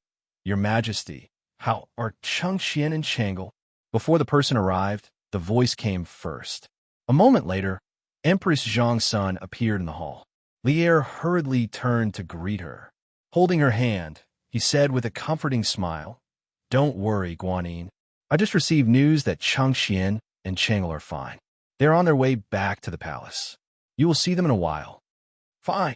Empress Zhang's son opened her mouth in shock, somewhat in disbelief. Li Er nodded affirmatively and said, "They are fine." It was Li Zishuan and Taoist Master Xianqing who rushed over in time after hearing the news and saved Chang Xian and Changle from the hands of the assassin. "That's great." Empress Zhang's son patted the Yuxiang Pu, greatly relieved. She then said, "When I heard that Chang Xian and Changle had been attacked by an assassin, I was nearly scared half to death. Who would have thought that this time? It was all thanks to the Marquis of Yong'an's intervention. Otherwise, if something were to happen to these two children, how would I live? Your Majesty, has the assassin been captured? Otherwise, if he continues to hide in the city, once Chang Xian and Changle leave the palace, they will still be in danger." Hearing this, Li Er's expression froze. After a moment of hesitation, he opened his mouth and said, "This assassin." Not long after, the news that the Crown Prince and Princess Changle had been attacked by an assassin in the Western market spread. There were those who were shocked, those who were furious, and those who were indifferent. However, soon after, the common people learned that the various city gates had already been sealed. Soon after, large numbers of soldiers appeared on the various streets of Chang. They each held a portrait and went from house to house, interrogating the whereabouts of the man in the bamboo hat. In a short period of time, the people of Chang were in a state of panic. Those ruffians who usually bullied men and women were all extremely careful and well-behaved. None of them wanted to be captured at such a crucial time. This was because this was a major case involving the assassination of the crown prince and princess. If they were caught at such a critical juncture, even if they didn't die, they would lose a layer of skin. Therefore, regardless of whether this large-scale manhunt in the city could catch the assassin or not, the public security in Chang and city had improved by several levels because of this large-scale manhunt. Many hooligans were arrested and sent to the Supreme Court's prison. Li Zishuan rode Big White, quickly galloping in the direction of the imperial palace. Suddenly, a delicate and pretty young girl wearing a shabby white dress appeared in the middle of the road. Li Zishuan promptly reined in Big White. Stop! Big White finally stopped the horse's hooves when it was a foot away from the young girl. However, there was no fear on the young girl's face. It was as if she was completely confident that Li Zishuan could control the horse. Hey, young girl, you. Li Zishuan was just about to ask the young girl why she was standing alone in the middle of the road. Unexpectedly, before he could finish speaking, the young girl opposite him interrupted. You must be the Marquis of Yong'an? Li Zishuan was instantly puzzled. Young girl, how do you know my identity? Although Li Zishuan often appeared in Chang and city, and there were many citizens who knew him, the young girl in front of him didn't sound like a local from Chang'an. Yes, that's right. Not only did dialects exist in modern society, they also existed in ancient times. This young girl's accent was a bit like that of the Jiangnan region. Therefore, how could Li Zishuan not be surprised that such an outsider actually knew his identity? The young girl smiled slightly, a glint flashing across her eyes. She said, just now, when the Marquis of Yong'an rescued the Crown Prince and Her Royal Highness in Shi City, I was also present. Naturally, I knew of Marquis's identity. Li Zishuan was slightly taken aback. Realization dawned on him. I see. Then what's your name? Why are you blocking my path? Hearing this, the little girl hurriedly and carefully took out a folded piece of paper from her waist pouch and said, Marquis, this little girl's name is not worth mentioning. Someone asked me to pass something to you. Oh, what is it? Li Zishuan's gaze froze. He hurriedly jumped down from Big White's back. In 3 steps, he arrived in front of the young girl and took the folded piece of paper from her hands. Without waiting for him to unfold the paper, the young girl smiled sweetly and said, Since Marquis has received the letter, then I will take my leave. Marquis, don't worry, I have never opened this letter. Oh, right, I found this on the tail of the mad cow in Shi City. It should be useful for you, Marquis. After saying this, without waiting for Li Zishuan's reply, she placed a piece of burnt black bamboo pipe in Li Zishuan's hands. Then, she turned around and left. Very quickly, she disappeared into the crowd. Chapter 1585. Li Chengxian and Changle, who had almost been kidnapped by the assassin, quickly returned to the palace under the escort of a group of imperial guards. Empress Zhang's son, who had been worried for a long time, looked up and down at her son and daughter to see if they were missing any parts. After seeing the bruise on Li Chengxian's neck, Empress Zhang's son was naturally very distressed. She, who had always been gentle, couldn't help but be angry. That was the anger of a female eagle protecting her young. Your Majesty, no matter what, you must find out the whereabouts of this assassin. No matter where he comes from, no matter what his intentions are, you must capture him. Otherwise, Chengxian, Changle, and even Qingke may encounter danger at any time in the future.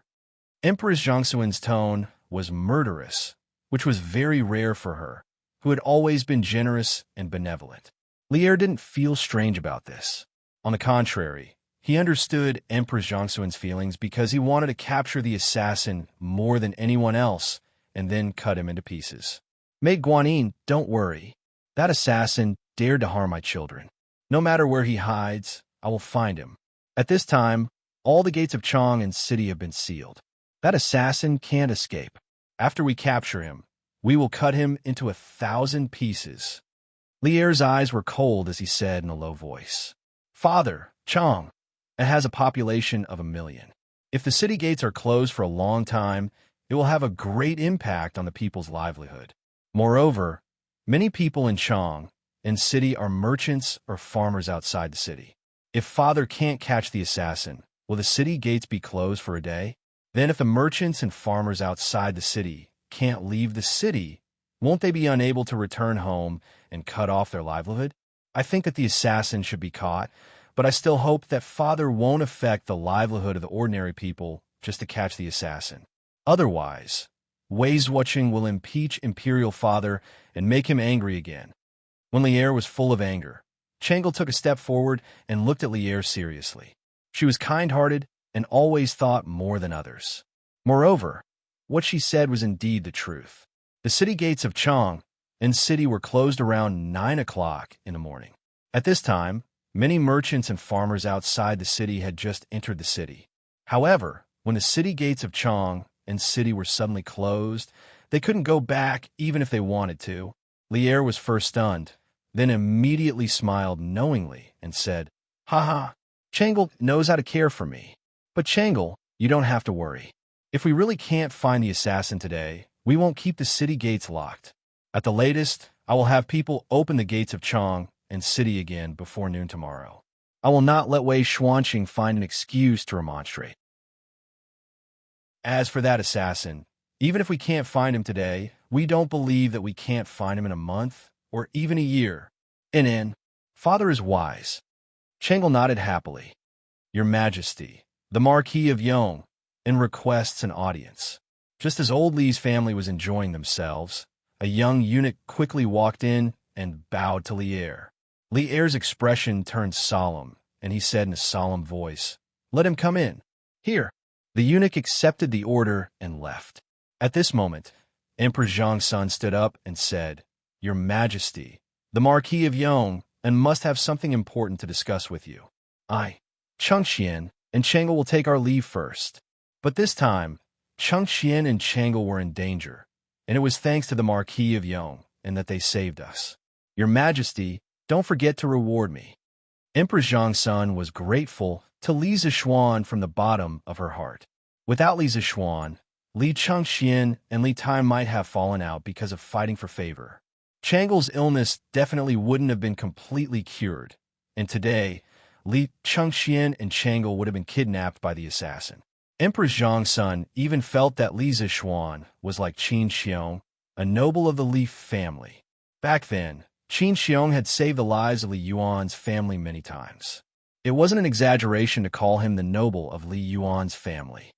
If not for this, Emperor Zhongsun wouldn't have taken the initiative to ask for a reward for an official no matter what. This was because she understood better than anyone the principle that the harem could not interfere in politics. "Hee, we know what to do." Lier nodded. Emperor Zhongsun left with Li Chengxian and Changle from the back of the hall. "Official Li Zishuan pays his respects to your Majesty."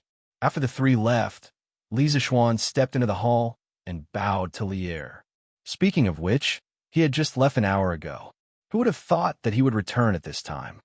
"Rise." Lier waved his hand. After Li Zishuan stood still, he said, "Chengxian and Changle were attacked by an assassin in Shi City.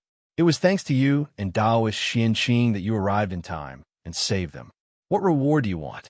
If it's reasonable, we will definitely grant it to you." In the morning court more than 2 hours ago, Li Zishuan had just received a reward, directly increasing his fief by a county. However, just over 2 hours later, Lier wanted to reward Li Zishuan again. It had to be said that Li Zishuan's imperial favor was probably something that few people could match. However, when Li Zishuan heard this, he did not show any joy on his face. Instead, he said with a serious expression, "Your Majesty, I am not here to ask for a reward. I have an extremely urgent matter to report to your Majesty." Lier asked curiously, "What is it?" From his point of view, Li Zishuan was a little strange today. In the court, he had hinted in every possible way, but this guy just wanted to decline the reward. Now, he did not even care about what the reward was. Was this still the same person who would not act until he saw a rabbit? Li Zishuan took out a small piece of paper from the pouch at his waist and raised it above his head with both hands. Then he said, "I accidentally received a secret letter. Please take a look, your Majesty." "Secret letter? All of you leave." Lier was slightly shocked. He first dismissed his attendants, then looked at Li Zishuan and said, "Show it to me." As Zhao Song was currently outside the palace with the imperial guards, looking for the assassin's whereabouts, he naturally could not be in the main hall. Li Zishuan had also dismissed the rest of the people in the main hall, so the task of presenting the secret letter naturally fell on Li Zishuan's shoulders. "Guards, quickly summon Zhongsun Wuji, Fang Xianling, and Li Jing into the palace for a discussion." Lier expressionlessly took the secret letter from Li Zishuan's hands. When he opened it, his expression changed with a schwa. After a moment, Li Er first shouted out of the hall, then looked at Li Zishuan and said with a pale face, "Where did you get this secret letter?" "Yes, Your Majesty." A series of replies came from outside the hall, and then someone went to deliver the decree. When Li Zishuan heard Li Er's question, he clasped his hands and asked, "Your Majesty, is the handwriting on this letter from General Li Junxian?" Li Er lowered his head to take another look before nodding. "It is indeed Junxian's handwriting." Li Zishuan asked again, "Your Majesty, may I ask where General Li is now?" Li Er replied, "Several days ago, in order to investigate the origins of the Dragon King sect, Junxian specially infiltrated the Dragon King sect. Right now, wherever the Dragon King sect is, he should be there as well." Li Zishuan's heart trembled. He guessed correctly. Li Junxian had really infiltrated the enemy camp, or else he would not have so much information on the Dragon King sect. If that's the case, the matter is very clear.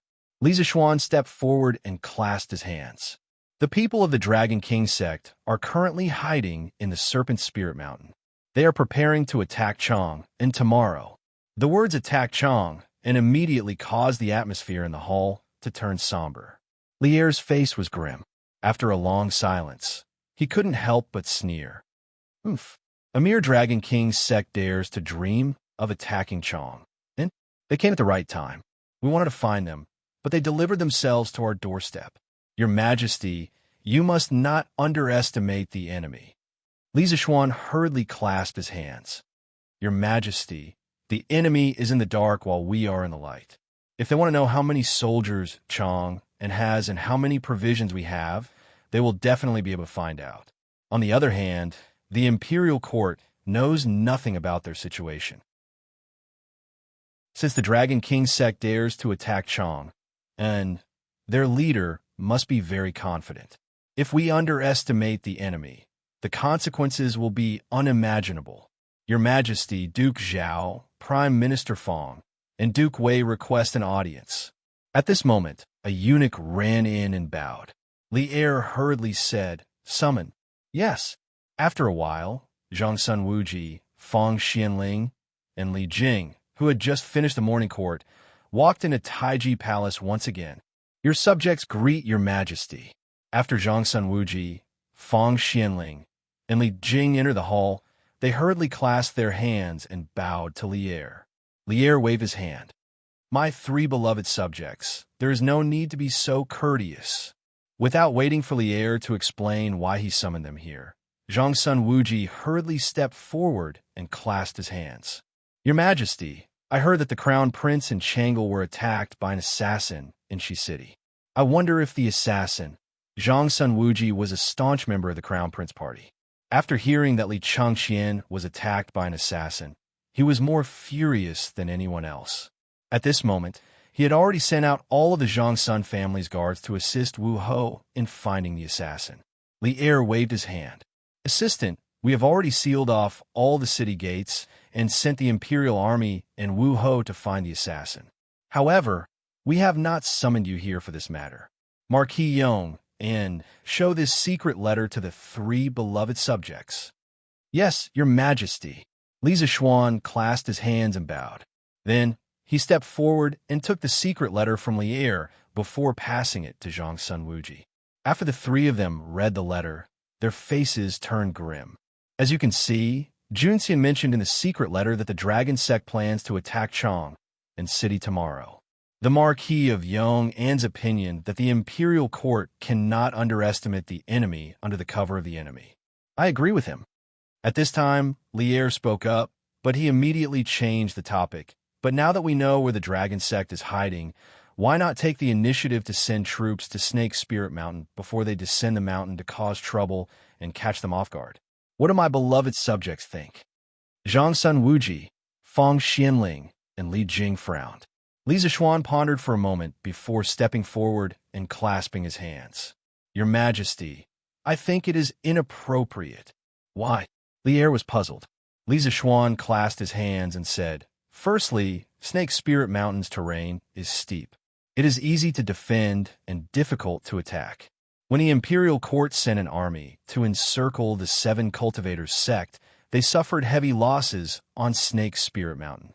Now that the dragon sect has the guts to attack Chang and city, they must have at least 30 to 50,000 soldiers.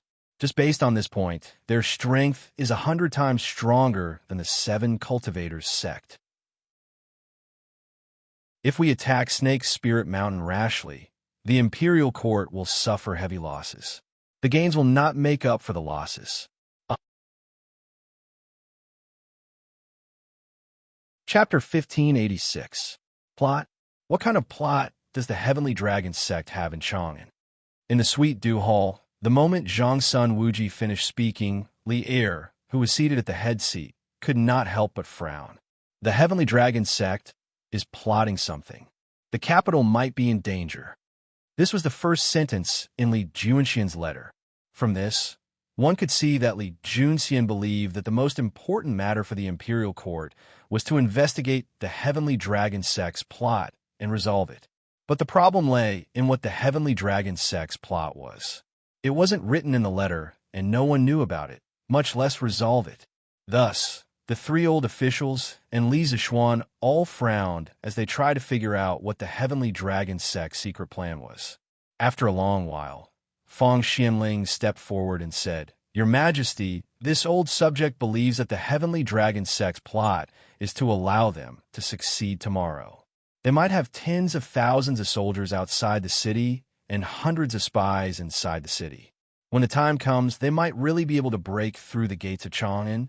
Thus, this old subject believes that although we don't know what the Heavenly Dragon sect's plot is, the Imperial Court must prepare a response in advance. We must prevent the Heavenly Dragon sect from dividing Chang and from within." Hearing this, Li Jing nodded secretly. It was obvious that he approved of old Fang's words. Li Er thought for a few moments before turning to Li Zishuan and asking, "Marquis Yong, what do you think?" "It's here again." Di Renji's classic line is here again. Even though this was an extremely solemn occasion, Li Zishuan couldn't help but grumble in his mind when he heard Li Er ask, "What do you think?" But grumbling was grumbling. The problem still had to be solved. "Your Majesty, this subject agrees with Fang Xuanling's words." Li Zishuan, who was well-versed in emotional quotient, first affirmed old Fang's analysis. Then, in order to avoid disappointing Li Er, he began to speak of his own opinion. Generally didn't mention anything about the Heavenly Dragon sect's plot in Chang, and so he probably doesn't know either. This meant that this plot was the Heavenly Dragon sect's top secret. However, I believe that other than planting spies in Chang and city, there's also a possibility that the Dragon sect is using the followers that the Dragon sect had previously developed in Chang and city to plot something that would cause the Imperial Court to lose its prestige and His Majesty to lose face. By belittling the Imperial Court and praising themselves, not only would they be able to easily conquer Chang and city, but they would also be able to quickly win the hearts of the people after conquering Chang and city and then control the entire world. Today, the Crown Prince and Princess Changle were nearly robbed in the Western market. It is very likely that this was done by members of the Heavenly Dragon sect. They wanted to kidnap the Crown Prince and Princess Changle to threaten His Imperial Majesty and even strike at His Imperial Majesty's prestige. What? Marquis Yong, and you're saying that the assassinations in Changqian and Changle today were done by the Heavenly Dragon sect? Hearing Li Zishuan's last sentence, Li Eru's eyes narrowed and his face suddenly turned cold. Li Zishuan cupped his hands and said, "Your Imperial Majesty, what this subject has said is only a conjecture. It is a reasonable conjecture based on the evidence that we currently possess. Previously, when the assassin escaped from the Western market, this subject's martial uncle immediately pursued the assassin. However, in the end, he was unable to catch up. However, according to martial uncle, the assassin's martial arts originated from the Buddhist sect. Perhaps it is related to Buddhism. In addition, that assassin had many accomplices in Chang and city. If not for those accomplices, the assassin would not have been able to escape from martial uncle's eyes." Buddhist sect. Accomplices. Hearing this, Li Eru's eyes flickered. After pondering for a moment, he looked at Li Zishuan and asked, You mean to say that the assassin could be the heavenly dragon sect Shakyamuni, Dui? Li Zishuan cupped his hands and said, "This subject has just returned from the north. Previously, this subject has not met the venerable Dui of the heavenly dragon sect. However, this subject has heard of Dui. This person originated from the tantric sect of the western regions. Not only is he proficient in martial arts, he is also proficient in magic. Today, this subject believes that Shakyamuni Dui is a major suspect in the assassination of the crown prince and princess Changle in the western market. Not only is he a suspect, he also has sufficient motive. This is because as long as either the crown prince or princess Changle fall into his hands, when the heavenly dragon sect rises tomorrow, they will have the capital to threaten the court and your imperial majesty. At the same time, they will be able to strike a blow at the court's prestige among the common people." Bang! Oomph! What a heavenly dragon sect! Truly preposterous. Lieru had originally suspected the heavenly dragon sect, but that was only a suspicion. There was no evidence, nor was there any logical reasoning. Now, after hearing Li Zishuan's logical analysis, Lieru slapped the table, unable to restrain his anger. Li Zishuan hurriedly said, "Your Imperial Majesty, please calm your anger. In reality, this is only this subject's conjecture. There is no sufficient evidence to prove that Shakyamuni Dui is at that moment. In addition, even if Shakyamuni Dui is the assassin, he is currently hiding in the shadows. It will be very difficult for your Imperial Majesty to dispatch people to find him." In addition, General Li also mentioned in the secret letter that tomorrow, not only will the heavenly dragon sect rise, but that the weather will change and thunder will roll.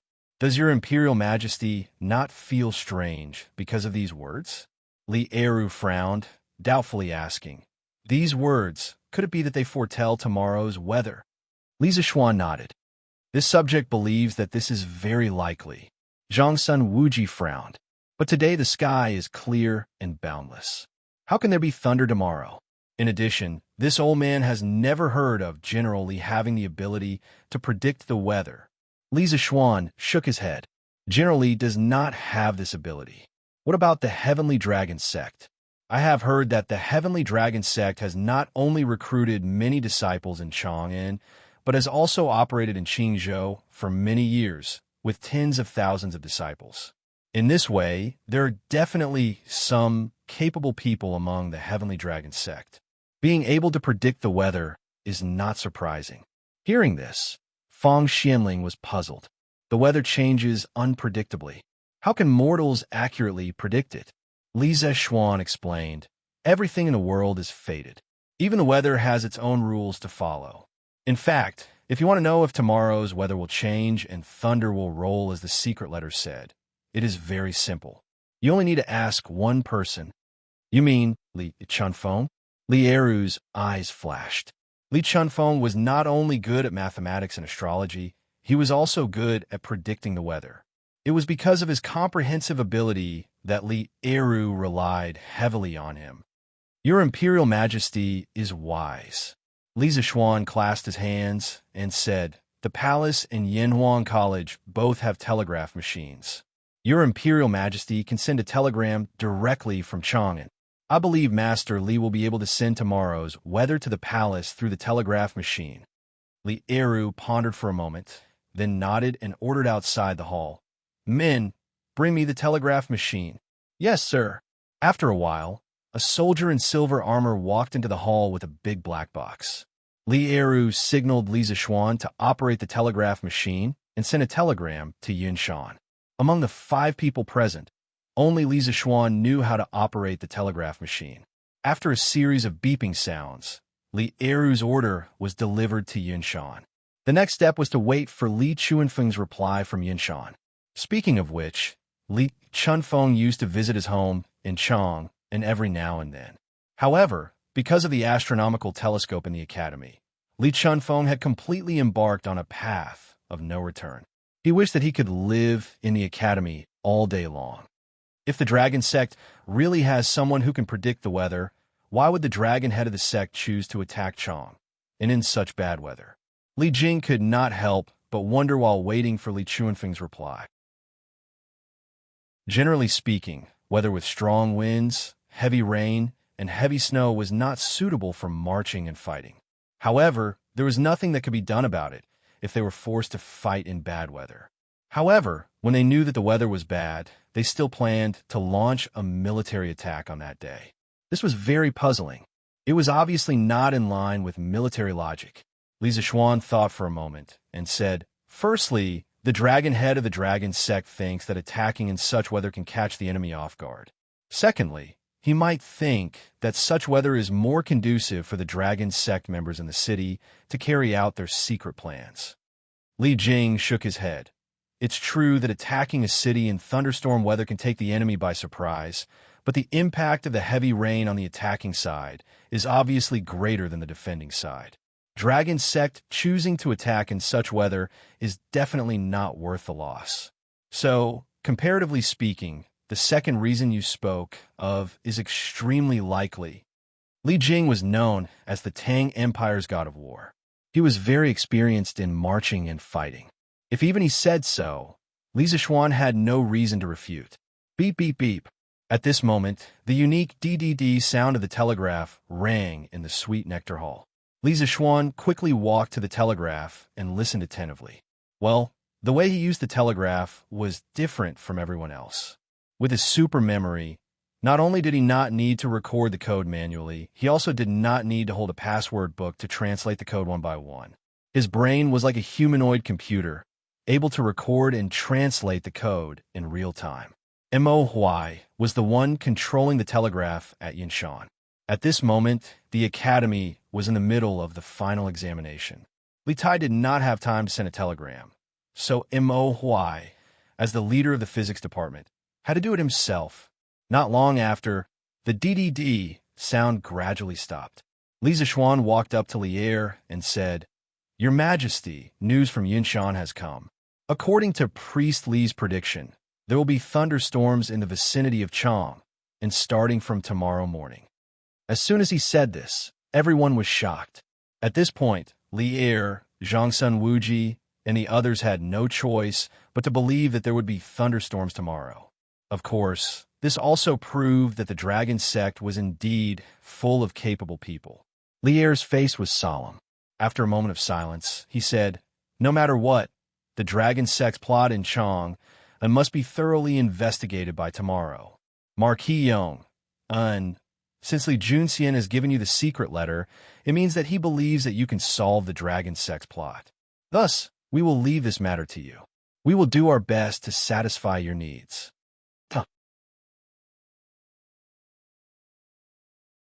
Chapter 1587. Brother Xiao Xian, Changel is here to thank you. Thank you for saving me and Brother Crown Prince in Shi City.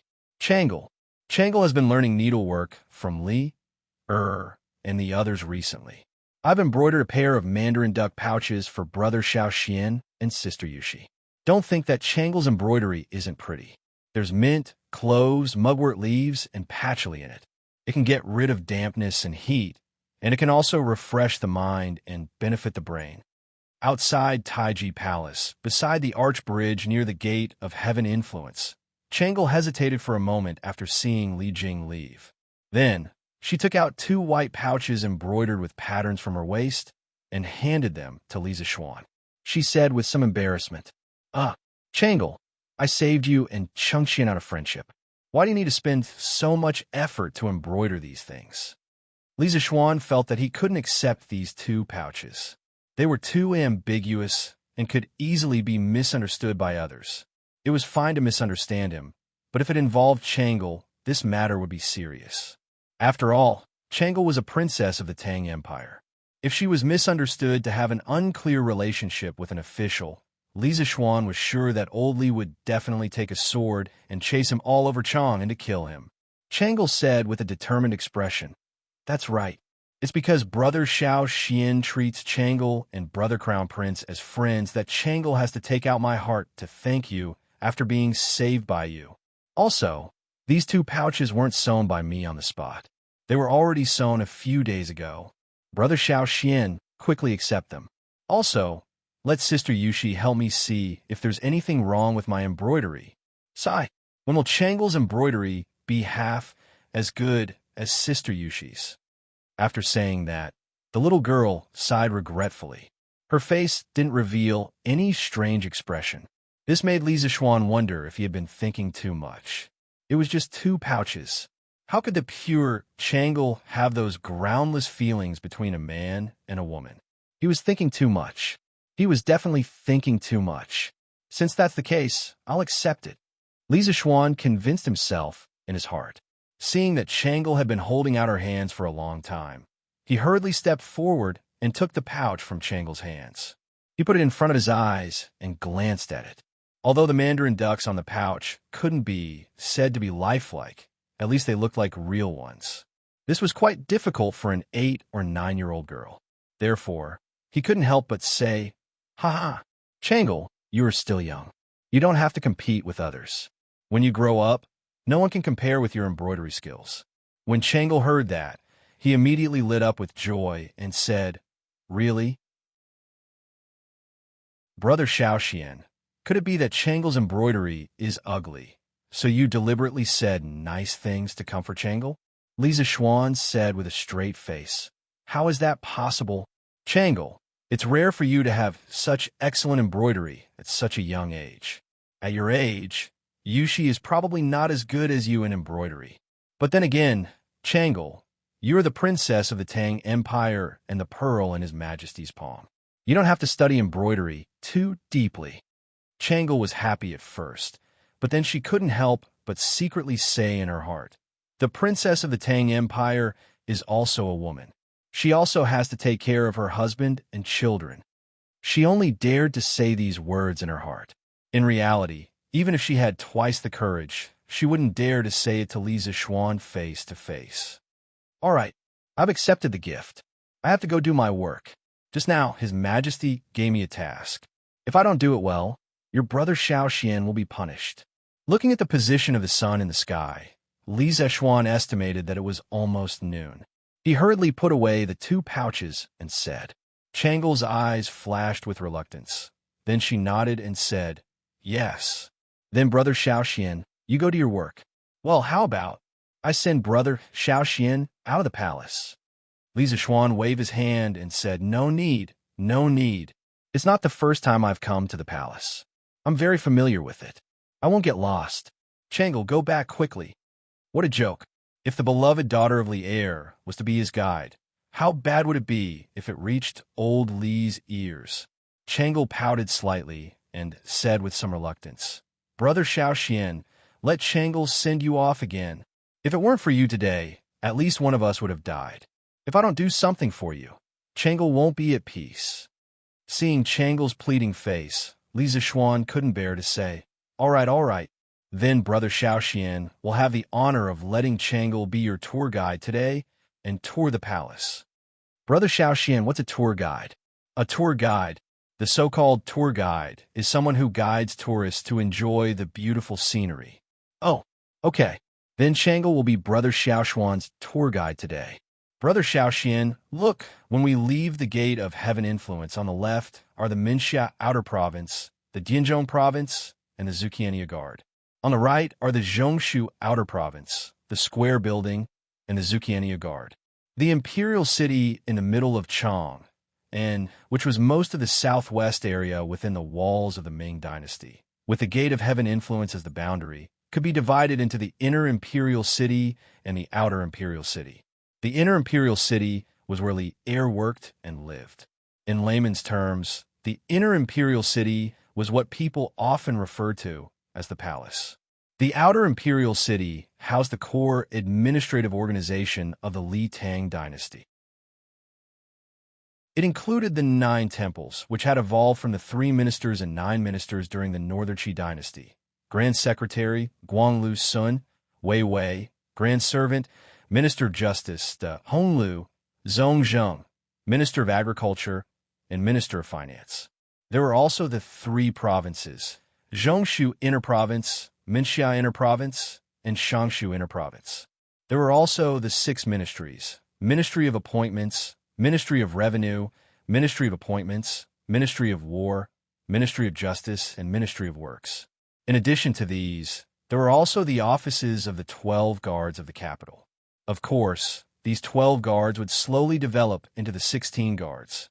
Speaking of which, if Changle hadn't introduced all the offices here today, Li Zishuan wouldn't have been able to recognize many of them. The main reason was that this fellow rarely interacted with the various departments of the imperial court, so naturally, he wasn't familiar with the specific locations of these offices. Isn't this the imperial ancestral temple? Were they moving inside? If one went right from the gate of heaven influence and then went south, they would be able to leave the imperial city through the gate of peace. At this time, Li Zishuan happened to see a group of eunuchs carrying sacks of something into the imperial ancestral temple. He couldn't help but ask, "Brother Xiao Xian, you don't know?" Previously, Imperial Father ordered the 6 ministries of the imperial court to prepare to attack the Turks. Imperial Father plans to offer sacrifices to the imperial ancestral temple the day before the army departs, praying for the ancestors to bless the army's triumphant return. The eunuchs in the palace will buy incense and sacrificial offerings in advance to prepare for later needs. Changle looked in the direction of the voice. A moment later, she turned to Li Zishuan and replied.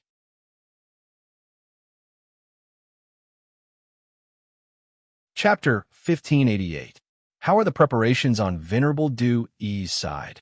In a secret chamber on Snake Spirit Mountain, the dragon head of the dragon sect stood with his hands behind his back. He was still wearing his iron mask. Reporting to Dragon Head, the Venerable sent a message through a pigeon saying that the deployment in Chang and city has been completed. Once the auspicious hour arrives tomorrow, the Venerable will give Li Shimin a big surprise. At that time, our sect members in Chang and city will lead the rioting Chang and citizens to attack together. Chang and city will fall in the blink of an eye. Standing behind the dragon head was Zhang Liang, the finger judge of the heavenly dragon sect. Hearing the iron-masked man's question, Zhang Liang hurriedly cupped his hands respectfully. "Good." The iron-masked man laughed, then turned to look at Zhang Liang and asked, "How are the preparations on General Luo's side?"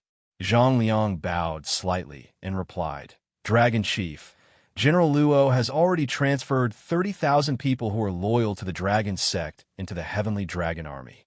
When we attack the city tomorrow, these 30,000 people will be the vanguard while the 20,000 main force of the dragon sect will support them from the side. Once the city gates of Chang and city are open from the inside, the 20,000 elites will immediately charge into the city and lead the followers into the imperial city." "Good, good, good." The iron-masked man cheered loudly. It was obvious that he was extremely excited at this moment. He then smiled and said, "Now everything is ready except for the east wind. Tomorrow, when the weather changes and thunder rolls, it will be the day when the dragon sect ascends to the top of this world." Zhang Liang congratulates the dragon head on obtaining the dragon throne. Zhang Liang bowed with an excited expression. The iron-masked man walked to Zhang Liang and patted him on the shoulder, saying, "Ha! After this is done, this seat will not forget your contributions. Du Yi will become the national preceptor of the Great Tang, and you, Zhang Liang, will become the right servant of the Great Tang." The right servant of the Great Tang was the Prime Minister, the head of the civil officials. However, the Great Tang abolished the position of Prime Minister and changed it to the left and right servant of the Great Tang. Zhang Liang's breathing quickened when he heard this. He quickly knelt on the ground and cupped his hands to the iron-masked man, saying, "Subordinate Zhang Liang is willing to die for the dragon head and help the dragon head accomplish your great cause." "Ha ha ha! My beloved minister, please rise." The iron-masked man nodded. He knew better than anyone else that the closer they were to success, the more unstable their hearts would be, and the easier it would be for them to make mistakes. In order to avoid any accidents, he could only draw a grand blueprint and a beautiful future for his subordinates, letting them work together for his goal. In the end, these were just some methods to win over people's hearts. It couldn't be said to be brilliant, but at this time, it was extremely useful. Zhang Liang's current performance was the best proof. I heard that Li Junjian performed very well in the Earth Emanations group. Is that true? After a moment of silence, the iron-masked man suddenly asked.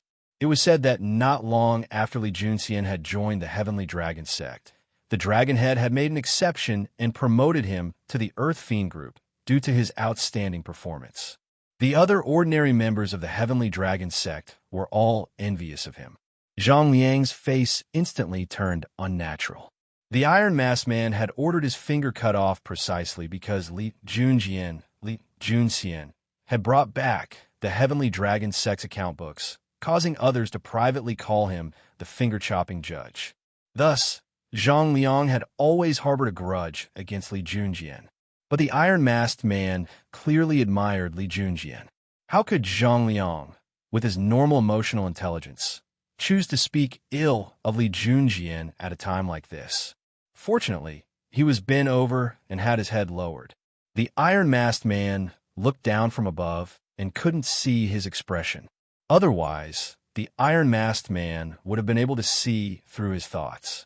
Replying to Dragonhead, your subordinate has also heard that Li Junjian has been diligent in his training in the Earth Fiend group and has never been lazy. He has always been one of the best in all the examinations, and even General Luo has praised him. He truly is a good seedling. Your subordinate truly admires the Dragonhead's discerning eye for talent. Zhang Liang raised his head, the unnatural expression on his face gone, replaced by sincerity and admiration. Haha, good. The Dragon Sect should have more brave and fearless youths like Li Junjian. The iron-masked man laughed loudly, pausing for a moment before giving another order. Since the deployment in Chang and city has been completed, let Du Yi return to the Snake Spirit Mountain quickly. When the army attacks the city tomorrow, we still need him to boost the morale of the Dragon Sect members. Zhang Liang nodded and replied, Yes, Dragonhead. Zhang Liang turned and left, while the iron-masked man turned and sat on the tiger skin couch, fantasizing that after tomorrow, he would rule the world, and Li Shimin would become his prisoner. The iron-masked man could not help but let out a burst of wild laughter. Li Shimin, tomorrow, I will make you pay for this blood debt with blood. He. For a moment, the room was filled with the iron-masked man's sinister laughter. In a valley to the north of the Snake Spirit Mountain, countless burly men in black held Modeo and hacked at the wooden stakes in front of them again and again. Sweat rolled down their foreheads, but no one dared to wipe it off. Their clothes were already drenched in sweat. This was an elite force of disciplined soldiers. Li Junxian was among them, and at his level of martial arts, this sort of training was naturally easy and casual for him. But he was a member of the Heavenly Dragon sect, and his public identity was that of a hunter. He naturally didn't dare to reveal all his martial arts, so he could only act like the others, using all his strength to wield the Mo saber. I finally heard that the Marquis of Yong and had returned to Chang'an, but I'm now in prison. I wonder if that little girl delivered my letter to the Marquis of Yong, and I wonder if the Marquis of Yong will be able to investigate the Dragon Sect scheme in Chang'an. Li Junxian thought to himself as he continued to wield the Modeo and pretend that it was very strenuous for him. One could say that he was doing 3 things at once. Right now, he had no place to use his martial prowess. He could only place his hopes on that little girl who had accidentally come to the base of the Snake Spirit Mountain to pick herbs. Little girl, who told you to come here to pick herbs? What's wrong? I can't pick herbs here?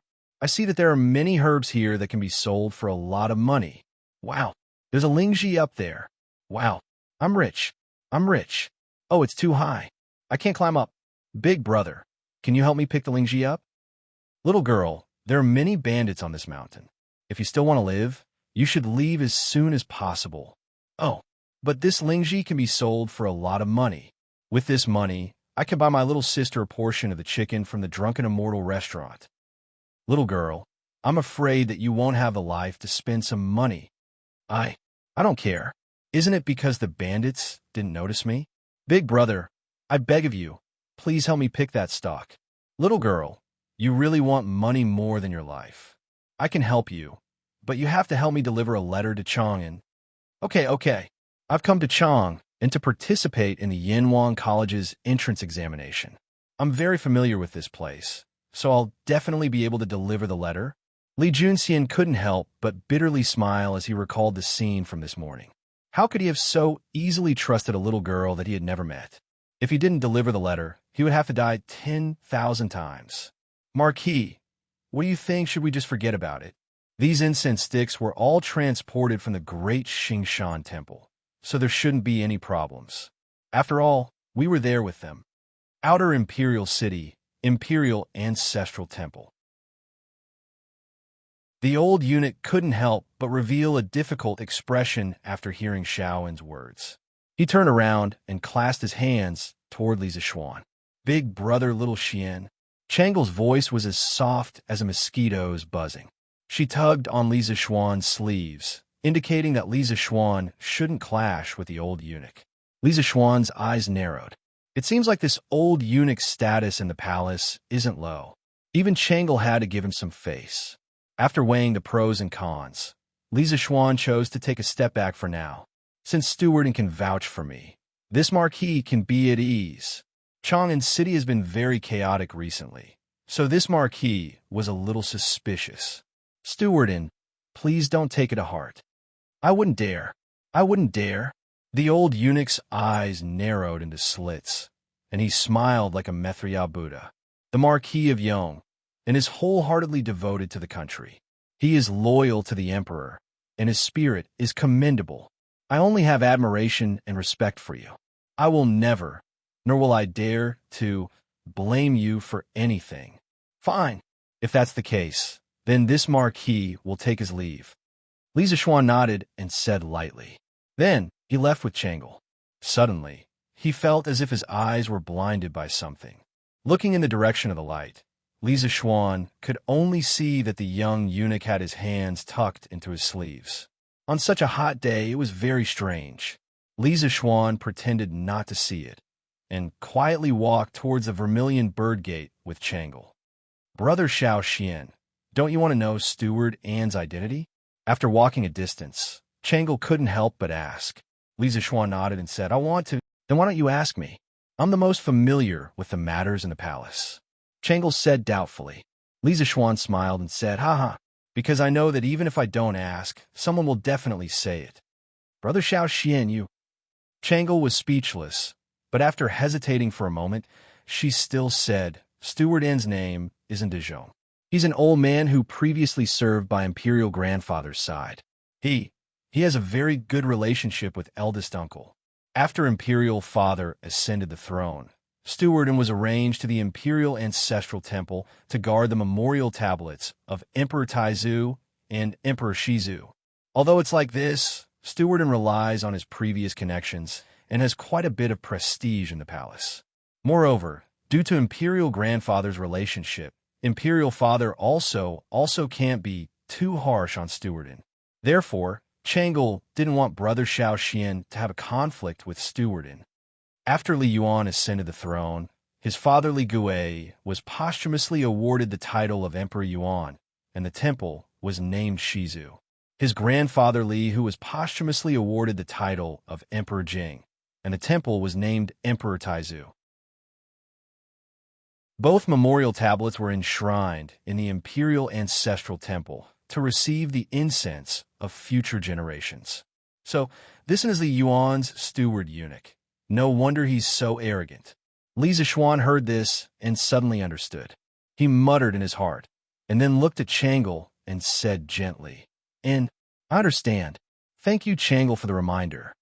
Changle smiled sweetly and said, Brother Xiao Xian, you're welcome. Li Zishuan smiled and said, haha, all right. We're already at Vermilion Bird Gate. Changle, as a tour guide, you should return to the palace. Brother Xiao Xian still has important matters to attend to and can't stay in the Imperial City any longer. Oh, Changle looked at Li Zishuan reluctantly, but she didn't want to show it too obviously. The reluctance in her eyes only flashed for a moment. She nodded and said softly, "Then, Brother Xiao Xian, I'll return to the palace first. Take care. Also, don't worry if you can't complete the mission that Imperial Father gave you. When the time comes, Chang'e will plead for mercy for you." Li Zishuan shook his head and laughed in spite of himself, saying, "Ha ha, then I'll thank Chang'e in advance for her kindness. Oh, right. These 2 days, Chang and city isn't peaceful. Chang'e, you and Changxian try not to leave the palace. Just stay in the palace and don't go anywhere.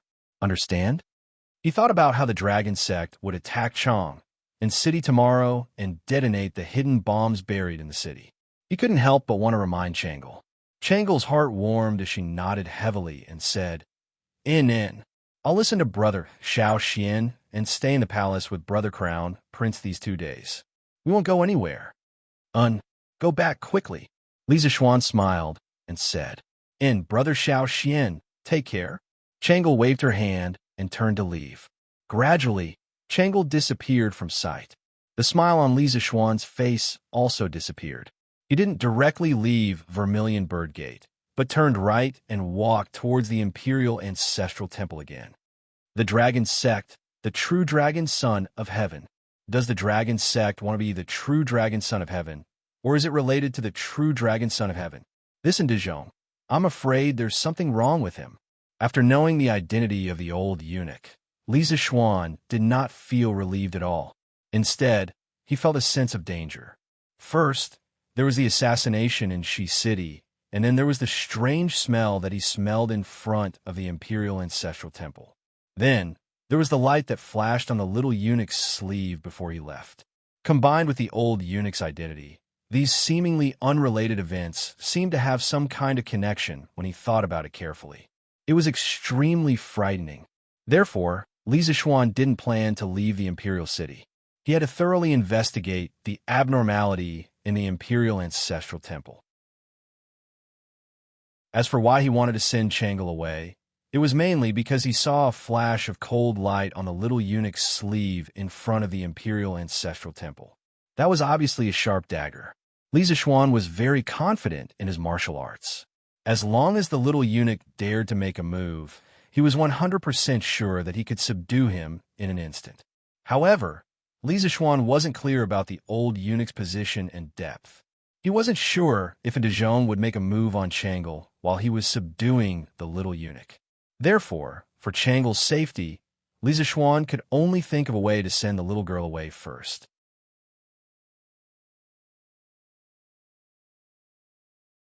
Chapter 1589. Quickly sweep this place clean. Yes, Stewardin. When Li Zishuan returned to the Imperial Ancestral Temple, the wooden boxes in front of the temple had all disappeared, and Dejong was instructing a group of eunuchs to clean up the empty space. Seeing Li Zishuan return, and Dejong's eyes flickered, and he hurriedly went up to greet him, cupping his hands. "Oh, Marquis Yong, and didn't you just leave with Her Highness? Why are you back?" Li Zishuan smiled and said, "Is Stewardin not welcoming me?" And Dajong hurriedly cupped his hands and apologized. "I wouldn't dare. AI, look at my mouth. I've said the wrong thing again. Marquis, I definitely didn't mean that. I was just thinking, Marquis, you've always been busy with official business, so why are you so free to come to the Imperial Ancestral Temple today?" Li Zishuan's expression suddenly became serious, and he said in a deep voice, "When I left the Imperial Ancestral Temple, I seemed to have heard the call of Emperor Taizu. At that time, I thought I had heard wrongly, but when I reached the Vermilion Bird Gate, I clearly heard an old man shouting, 'I am Emperor Taizu Li Hu. Marquis Owen, why aren't you entering the Imperial Ancestral Temple to pay your respects?' At that time, I knew that Emperor Taizu had appeared. I hurriedly turned back and wanted to enter the Imperial Ancestral Temple to pay my respects to Emperor Taizu and listen to his teachings. When Dejong heard this, he suddenly felt as uncomfortable as if he had eaten feces, and his face turned green. Although he knew that Li Zishuan was talking nonsense, he couldn't refute it directly. After all, he didn't have any real evidence to prove that Emperor Taizu didn't show up. "Marquis, The Imperial Ancestral Temple is an important place for the Imperial Ancestral Temple. Without His Majesty's Imperial Edict, I'm afraid it's not appropriate for you to enter like this. Seeing that Li Zishuan was about to walk towards the Imperial Ancestral Temple, and Dazhong's expression changed, and he hurriedly blocked Li Zishuan's path and said in a strict tone, although his tone had become harsh, and Dazhong still had a harmless smile on his face. As the saying goes, don't hit a smiling person. This kind of smile made it difficult for ordinary people to get angry. Li Zishuan stood with his hands behind his back and said faintly, Stewardin, this marquis also told you just now that Emperor Taizu appeared and wanted to summon this marquis to listen to the teachings of the emperor. If you don't let this marquis in, Emperor Taizu will blame me and will appear in your dreams at night. And Dazhong couldn't help but shudder as he felt a chill in his heart. But after hesitating for a moment, he still shook his head and said, Marquis, even so, I can't let you in. Unless there is an imperial edict from His Majesty, no one is allowed to enter the Imperial Ancestral Temple. After saying that, and Dazhong bowed slightly, but his body stood still in front of Li Zishuan. Obviously, unless Li Zishuan stepped over him, he would definitely not move aside. The situation suddenly became a stalemate. The eunuchs near the Imperial Ancestral Temple also came over and stood behind Dazhong. Their intentions were self-evident. As for the Imperial Guards near the south gate of the Imperial Ancestral Temple, although they also noticed the commotion, no one took the initiative to come closer. Li Zishuan narrowed his eyes. If he had only suspected that there was something wrong with the Imperial Ancestral Temple, now he was almost certain that there was something wrong with the Imperial Ancestral Temple. Otherwise, and Dazhong wouldn't have racked his brains to stop him from entering the Imperial Ancestral Temple. Unfortunately, I do have an Imperial Edict with me. Li Zishuan suddenly smiled, and then took out a bright yellow Imperial Edict from his sleeve. He waved it and said, But I can't tell you the contents of the Imperial Edict. However, I have a gold medallion bestowed by His Majesty. Seeing the gold medallion is like seeing His Majesty.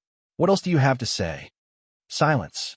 The moment Li Zishuan showed the gold medallion, everyone in front of the Imperial Ancestral Temple couldn't help but look at the gold medallion in Li Zishuan's hand. And Dazhong's cheeks twitched violently. After being stunned for a moment, he took the lead and bowed to the gold medallion. Greetings, Your Majesty. Greetings, Your Majesty. The eunuchs behind and Dazhong all bowed in unison. Li Zishuan had long since moved to the side. He was very clear in his heart that he was not blessed to enjoy these people's great salutes. At this time, he looked at Dazhong with a slight playfulness and said indifferently, Chieftain, can this marquis go in now? And Dazhong's expression was unnatural.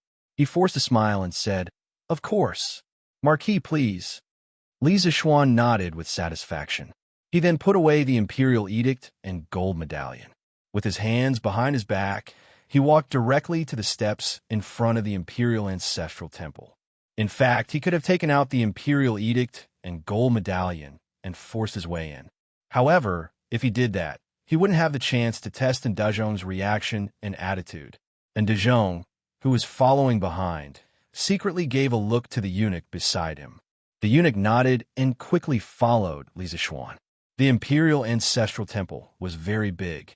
If it was calculated in square meters, Li Zishuan roughly estimated that the entire temple's floor area was at least 2,000 square meters. In the core area of the capital, there was actually someone who used a house of more than 2,000 square meters as an ancestral hall. It was estimated that only the ancient royal families could do such a rich thing. Marquis, the memorial tablet of Emperor Taizu is here. After entering the Imperial Ancestral Temple, the eunuch who was following Li Zishuan the closest hurriedly came to Li Zishuan's side and led the way. Li Zishuan glanced at the eunuch indifferently. With his excellent memory, he naturally recognized the eunuch in front of him. He was the Xiao and Zi from before, the person whose sleeves flashed briefly with a cold light.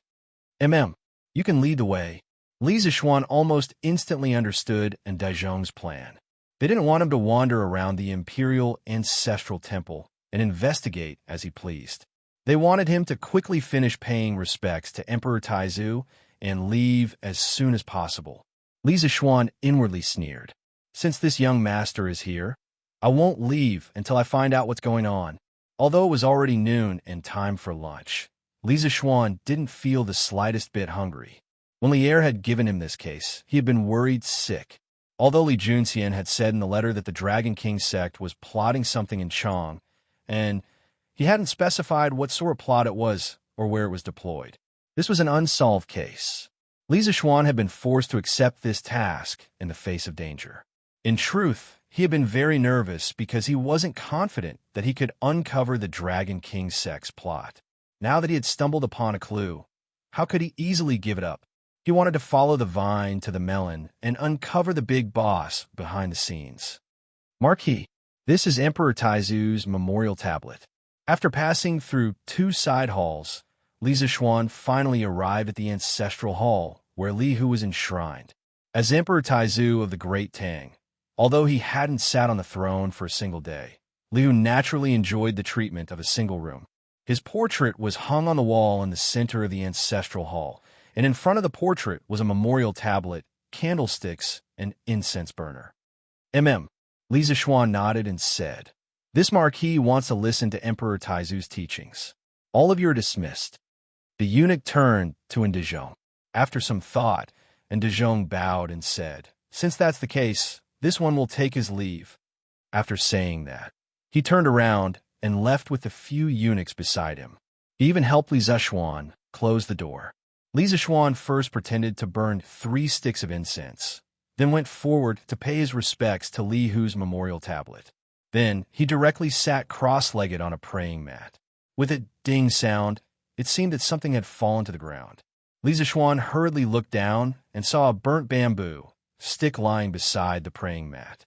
This was the bamboo stick given to him by the little girl who delivered Li Junxian's secret message on the way to the palace.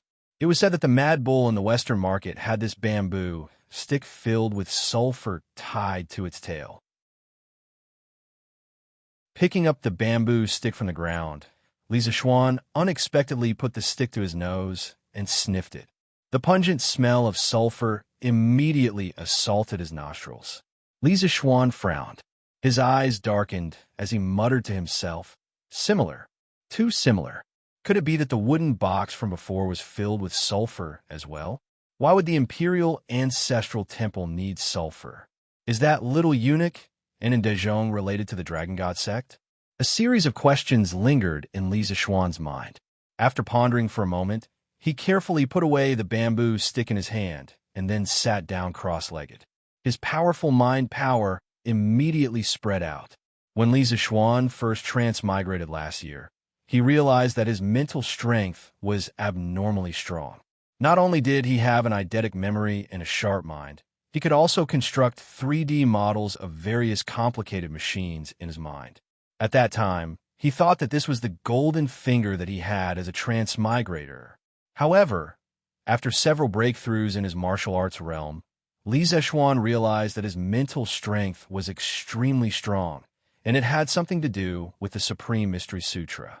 Moreover, as his martial arts realm got higher and higher, his mental strength would also get stronger and stronger.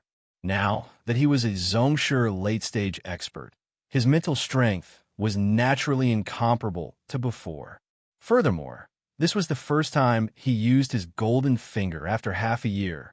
As he exerted all his mental strength floated through every corner of the Imperial Ancestral Temple and then fed back to the nerve center of his brain, allowing his brain to draw a 3D model of the temple. This process sounded a bit mysterious, but the principle was a bit like an ultrasonic radar.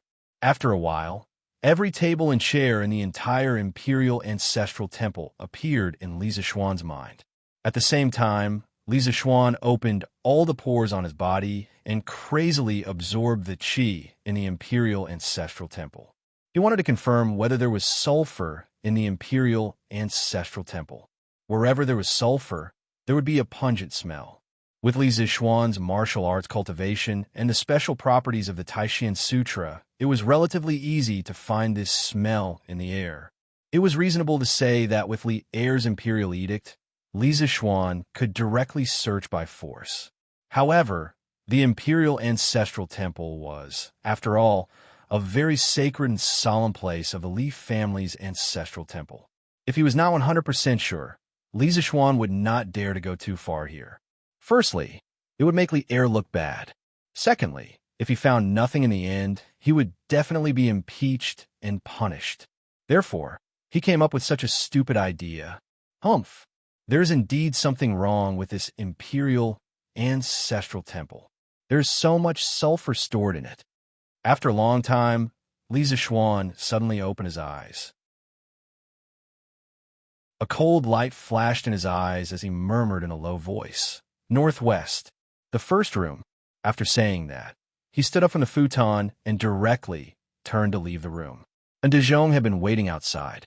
When he saw Li Zishuan come out, he hurriedly walked up to him and said, "Marquis, have you finished listening to the imperial edict of Emperor Taizu?" "Yes."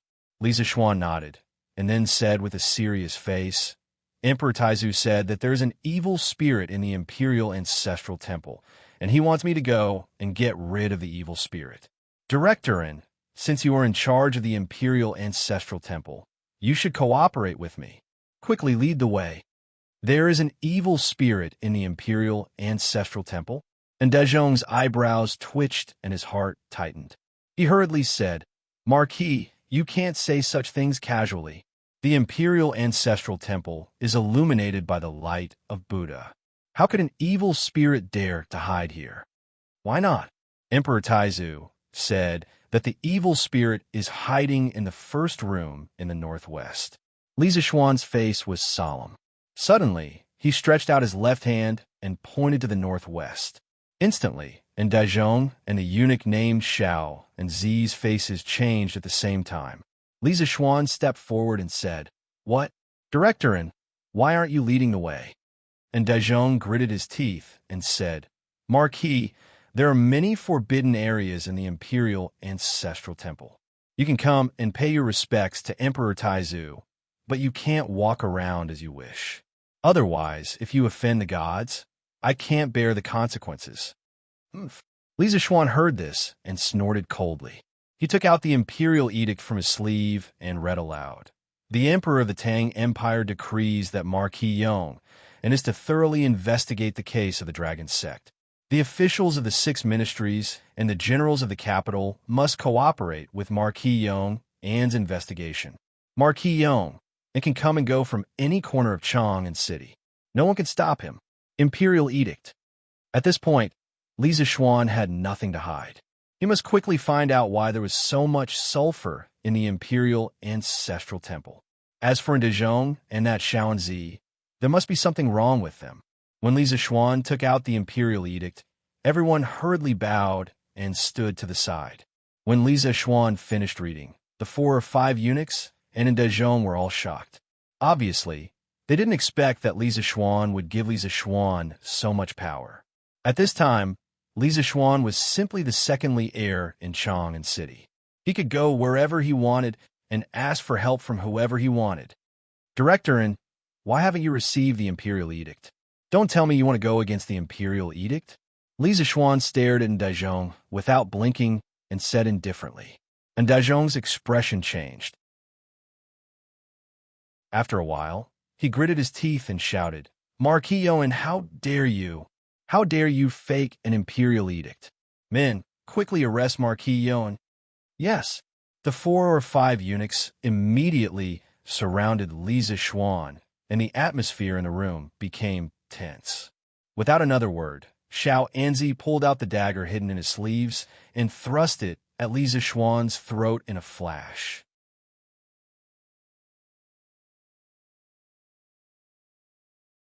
Chapter 1590. You're courting death. Li Zishuan did not panic in the face of this sudden assassination attempt. On the contrary, he had been looking forward to this moment for a long time. As long as these people could not help but make a move, it meant that they were guilty. It also meant that he was getting closer to the truth. When the dagger in Xiao Anzi's hand was 3 inches away from Li Zishuan's throat, Li Zishuan leaned back slightly and the dagger that was flickering with cold light mist. Li Zishuan didn't intend to let Xiao Anzi go just like that. He placed his right hand on Xiao Anzi's wrist and gently squeezed. Suddenly, with a kacha sound, Xiao Anzi let out a painful howl because his wrist was completely dislocated. Immediately after, Li Zishuan's other hand directly grabbed Xiao Anzi's clothes, lifted him up, and ruthlessly smashed him towards the four little eunuchs who were about to rush up. Immediately, there were miserable cries of ouch. These people did not know martial arts at all. Li Zishuan did not feel any pressure when dealing with them. He took care of them with one move. However, there was still one more person in the room. The moment Li Zishuan tossed little Anzi out, Daizhong also moved. The old eunuch instantly disappeared from where he was standing, and in the next moment, he was 10 feet behind Li Zishuan. His palm turned into a claw, and he ruthlessly grabbed at the back of Li Zishuan's neck. This speed was definitely not something an ordinary person could possess. The old eunuch was also a martial arts expert. He was at least close to the Grandmaster realm, or had already reached the Grandmaster realm. What was worse was that the old eunuch's fingernails were purplish black. In this era, there were no nail salons that could dye people's fingernails. The old eunuch's fingernails were purplish black, which meant that he had applied poison on them. Oomph! You are indeed not ordinary. Although Li Zishuan's back was facing Daizhong, he did not let his guard down. When he first met Daizhong, he felt that he could not see through Daizhong's strength. He had always been on guard against this old eunuch. Li Zishuan did not dare to let his guard down in the face of the old eunuch's claw. He turned around with lightning speed, drew the wind-chasing sword from his waist, and slashed at Daizhong's claw. So what if his fingernails were poisoned? Could it be that they could withstand a sword? When he had left the Taiji Palace, the wind-chasing sword had been returned to him. Right now, he could use it to deal with Daizhong. Wind-chasing sword was incomparably sharp and cold, and Daizhong naturally did not dare to receive it head-on. He grunted and hurriedly retreated. When he reached the corner of the wall, there was an iron rod leaning against the wall, and Daizhong's face lit up with joy. He hurriedly grabbed the iron rod and kicked off the wall with his right foot. His entire body changed from retreating to advancing, flying towards Li Zishuan. Clang! Clang! Clang! The metal rod collided fiercely with the wind-chasing sword in the air, producing a series of clanging sounds. However, the wind-chasing sword was so sharp that even though the metal rod was solid, it was still an ordinary metal. After a while, the metal rod was cut into the shape of a hedgehog by the wind-chasing sword. Since they were in the house, Li Zishuan could not use his swordsmanship. If he used all his swordsmanship, it was very likely that he would destroy the entire house. Even if he found out that Daizhong was hiding behind the scenes, Lier would not let him off easily. After all, this was the Imperial Ancestral Temple. Therefore, Li Zishuan could only rely on brute force and the most primitive sword moves to deal with Daizhong's swordsmanship. Even so, it was enough. Oomph! I didn't expect that there would be a master in the Imperial Ancestral Temple. Chiefin, you must be hiding here for something big, right? Li Zishuan blasted Daizhong away with his sword, and then a wisp of a cold smile appeared on the corners of his mouth as he spoke indifferently.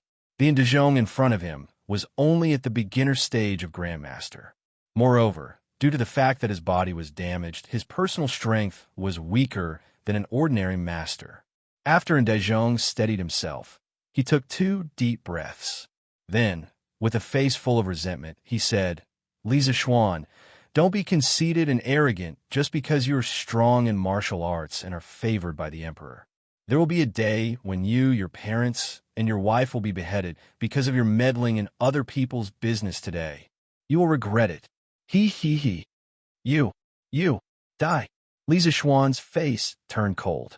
His eyes were filled with murderous intent and coldness. He could allow others to harm him, but he could not tolerate others threatening his family. After saying that, Li Zishuan held the wind-chasing sword in his hand and stabbed it into Daizhong's chest. He. Come on, kill me, ah. If you kill me, your whole family will be buried with me. Ha. seeing Li Zixuan coming at him with sword in hand, and Dazhong seemed to have gone mad. He threw his head back and laughed loudly. He actually stood straight on the spot without dodging, planning to use his flesh and blood to receive Li Zixuan's sword strike. The reason for this was mainly because after the battle, just now, and Dazhong already knew Li Zixuan's current strength and martial arts realm. He was fully aware that he could not defeat Li Zixuan no matter what. Instead of being captured and interrogated, it would be more straightforward to die under Li Zixuan's sword. Perhaps to him, this was the most perfect ending. Seeing that Dazhong did not dodge, it was obvious that he was ready to die. Li Zixuan's wind-chasing sword in his hand moved slightly to the left before it touched Dazhong. With a chi sound, the long sword pierced through Dazhong's shoulder. Why? Why don't you kill me? And Dazhong shouted. His voice was filled with disbelief and anger. Li Zixuan sneered. You want to die so easily? Wouldn't that be too easy for you? After saying that, he took 2 steps forward and sealed the artery on Dazhong's arm to prevent him from bleeding to death. Then, without waiting for Dazhong to react, he broke his other arm. After doing all this, Li Zixuan looked at the 5 young eunuchs in the room and the old eunuch and Dazhong. Then, he clapped his hands, indicating that he was done. Li Zixuan thought for a moment. With so many eunuchs, he wouldn't be able to escort them all by himself. Li Zixuan strode out of the Imperial Ancestral Temple in a flash and shouted in the direction of the southern gate. Someone come quickly. There's an assassin in the Imperial Ancestral Temple. Whoosh. When the guards outside in Men's Gate heard this, they immediately moved and ran towards Li Zixuan's location. Li Zixuan nodded in satisfaction. Then, he turned around and returned to the small room. Quick, feed me the medicine first. Just as he reached the door, Li Zixuan heard Dazhong's urgent shouts from inside the room. He suddenly thought of something and hurriedly lifted his feet to step into the room. He saw that the 3 eunuchs were already foaming at the mouth and collapsed on the ground. Poison. This was obviously the symptom of poison. Another young eunuch was holding a small porcelain bottle. He took out a small black pill from the bottle and fed it to Dazhong. Stop.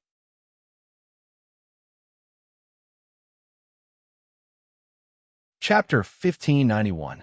The wood was lying on the body of the ancient building, suffering from the torture of nature as it became modeled day by day. Thunder and lightning were the most unwilling to be lonely. They would jump from the clouds and bite the body of the wood again and again. Therefore, the ancient craftsmen used their wisdom to launch a game in exchange for the survival of the residents under the thunder and fire. On the bank of the vast, daunting lake, there stood a 39-meter-high octagonal 7-story brick tower. It looked particularly tall and straight. The brick tower was octagonal and pointed at the top. In the middle, there was a dark iron pestle pointing to the sky. The decorations around were structured according to the structure, showing the appearance of an octagonal sandwich. A few iron chains connected to the top and fixed the structure climbed along the ridge to the wing corners, winding down and finally converting to the earth in a crawling posture. It was the C.I. Sure Tower, and also the earliest evidence of the confrontation between the wisdom of the ancestors of this ancient civilization and the thunder and fire.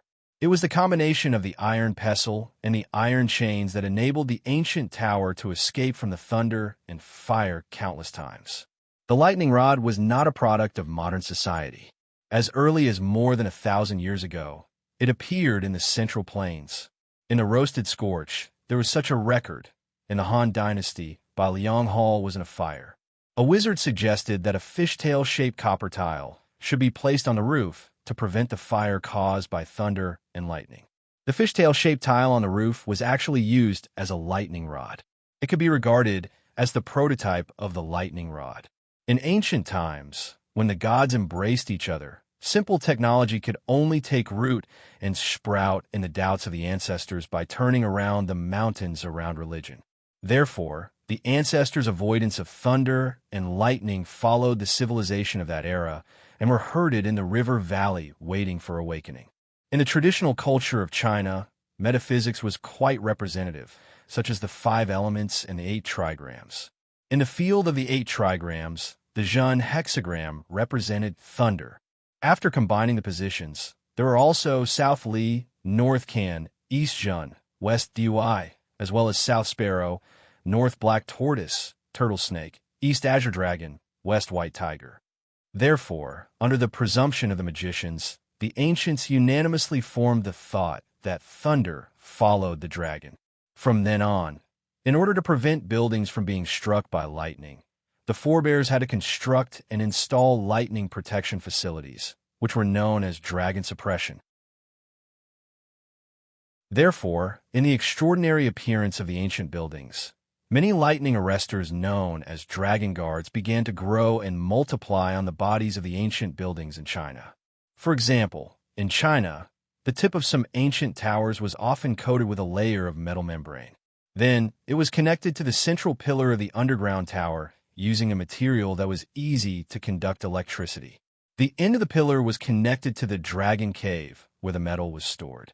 This formed a kind of ancient dragon subduing. In addition, such as the owl tails that stood upright on many ancient towers and palaces, the animal-shaped tiles on the roofs, and the so-called thunder god pillars that often stood in the tall temples, they all formed good conductive channels with the earth and became important members of the dragon suppressors. These were the crystallization of the wisdom of China's ancient craftsmen.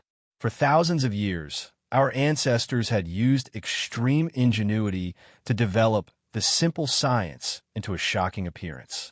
Although it had weathered wind, rain, thunder, and lightning, it had remained unmoved for thousands of years, and the dragon subduing on the roof of the imperial ancestral temple had been modified by someone into a gunpowder magazine. Li Zixuan raised his head and saw several thin iron wires being pulled down from the cracks in the roof and inserted into a wooden box at the top. Although Li Zixuan didn't graduate with a history major in his previous life, he still knew that ancient buildings had lightning arresters.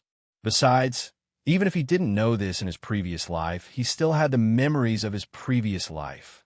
Thus, when Li Zixuan saw those iron wires coming down from the cracks in the roof and associated them with the dragon subduing on the roof, as well as Li Juanxian's secret letter stating that the clouds would change color and thunder would rumble, Li Zixuan understood everything. Someone wanted to attract lightning to the imperial ancestral temple. When the lightning sparks were combined with the sulfur and charcoal in the room, the imperial ancestral temple would most likely be doomed. But would the sulfur and charcoal really be detonated by the lightning sparks? Li Zixuan wasn't sure. After all, these two things were flammable at most. Even Li Zixuan didn't know if they could be ignited by the lightning sparks, because he had never done any experiments in the modern era. The color of the box at the top seems to be different. Is it a coincidence, or are the things inside different? At this moment, Li Zixuan noticed that the color of the wooden box at the top was slightly lighter. He couldn't help but feel a little suspicious. After pondering for a moment, Li Zixuan tapped the ground with the tip of his foot, and his whole body left the ground. He soared into the air and flew toward the box at the top. He saw that the top of the box had been punched with 5 small holes, which were just enough for 5 iron wires to pass through. Li Zixuan pulled out the metal wire from the wooden chest. Then, he carried the wooden chest and returned to the surface. Just as he was about to open the wooden chest to investigate, he heard a series of hurried footsteps coming from outside the imperial ancestral temple. His heart skipped a beat, and he turned around to greet them. Just as he reached the main hall of the imperial ancestral temple, he saw Li Zixuan striding in. Li Zixuan hurriedly clasped his hands and bowed. "Paying respects to your majesty." Li Zixuan's face was dark as he said in an unfriendly tone, "Marquis Yong, and how dare you cause trouble in the imperial ancestral temple?" Li Zixuan clasped his hands and said seriously, "Your majesty, this subject did not cause trouble. This subject came to the imperial ancestral temple to investigate a case." Investigate a case? Li Zixuan's heart sank when he heard this. Things had indeed reached the worst-case scenario that he had predicted. The dragon sect's influence had already infiltrated the palace. Thinking of this, he asked with an ugly expression, "Then what did you find out?" Li Zhishuan was about to speak when he suddenly paused. After a moment of hesitation, he said, "Your Majesty, please dismiss your attendants and follow this subject to a place." Since someone like a Daizhong could be used by the dragon sect, Li Zhishuan was not sure if there were any spies among Li Zhishuan's attendants. Therefore, for safety's sake, he suggested that Li Zhishuan dismiss his attendants and follow him to the special room in the northwest. Li Zhishuan clearly understood this and did not hesitate. He turned his head and ordered, "All of you wait outside. Today, without my orders, no one is allowed to take half a step into the imperial ancestral temple." Understood. The imperial guards and eunuchs who followed Li Zhishuan all cupped their fists and answered. Lier nodded, then turned to look at Li Zhishuan and said indifferently, "Lead the way." "Yes, Your Majesty." Li Zhishuan made a sound of agreement and turned around to lead Lier towards the first house in the northwest. After a while, the two of them arrived at the room where the sulfur and charcoal powder were stored. Li Zhishuan pointed to the wooden boxes in the room and said to Li Zhishuan, "Your Majesty, these boxes were sent from outside the palace by Stewardin. They are the location of the Dragon Sect's secret plot." "You're saying that the Dragon Sect's secret plot is related to these wooden boxes?" Li Zhishuan's eyes narrowed. "That's right." Li Zhishuan nodded and pointed to the 5 iron wires hanging from the cracks of the roof. "Your Majesty, please take a look. The other end of these 5 iron wires is connected to the dragon seal on the roof, and the other end is connected to one of these wooden boxes." "Your Majesty, do you know what is in these wooden boxes?" Lier frowned and took the initiative to open a wooden box. Then he put his hand inside and grabbed a handful of powder. He looked at it carefully. Suddenly, a layer of cold sweat appeared on Lier's back. "Is this sulfur powder and bamboo charcoal powder?" Because of Li Zhishuan was one of the few people in the world who knew the formula of HY. When he saw the sulfur powder and bamboo charcoal powder, Old Li had the urge to run away. He had seen the power of gunpowder, and he did not think that his body could withstand the power of gunpowder.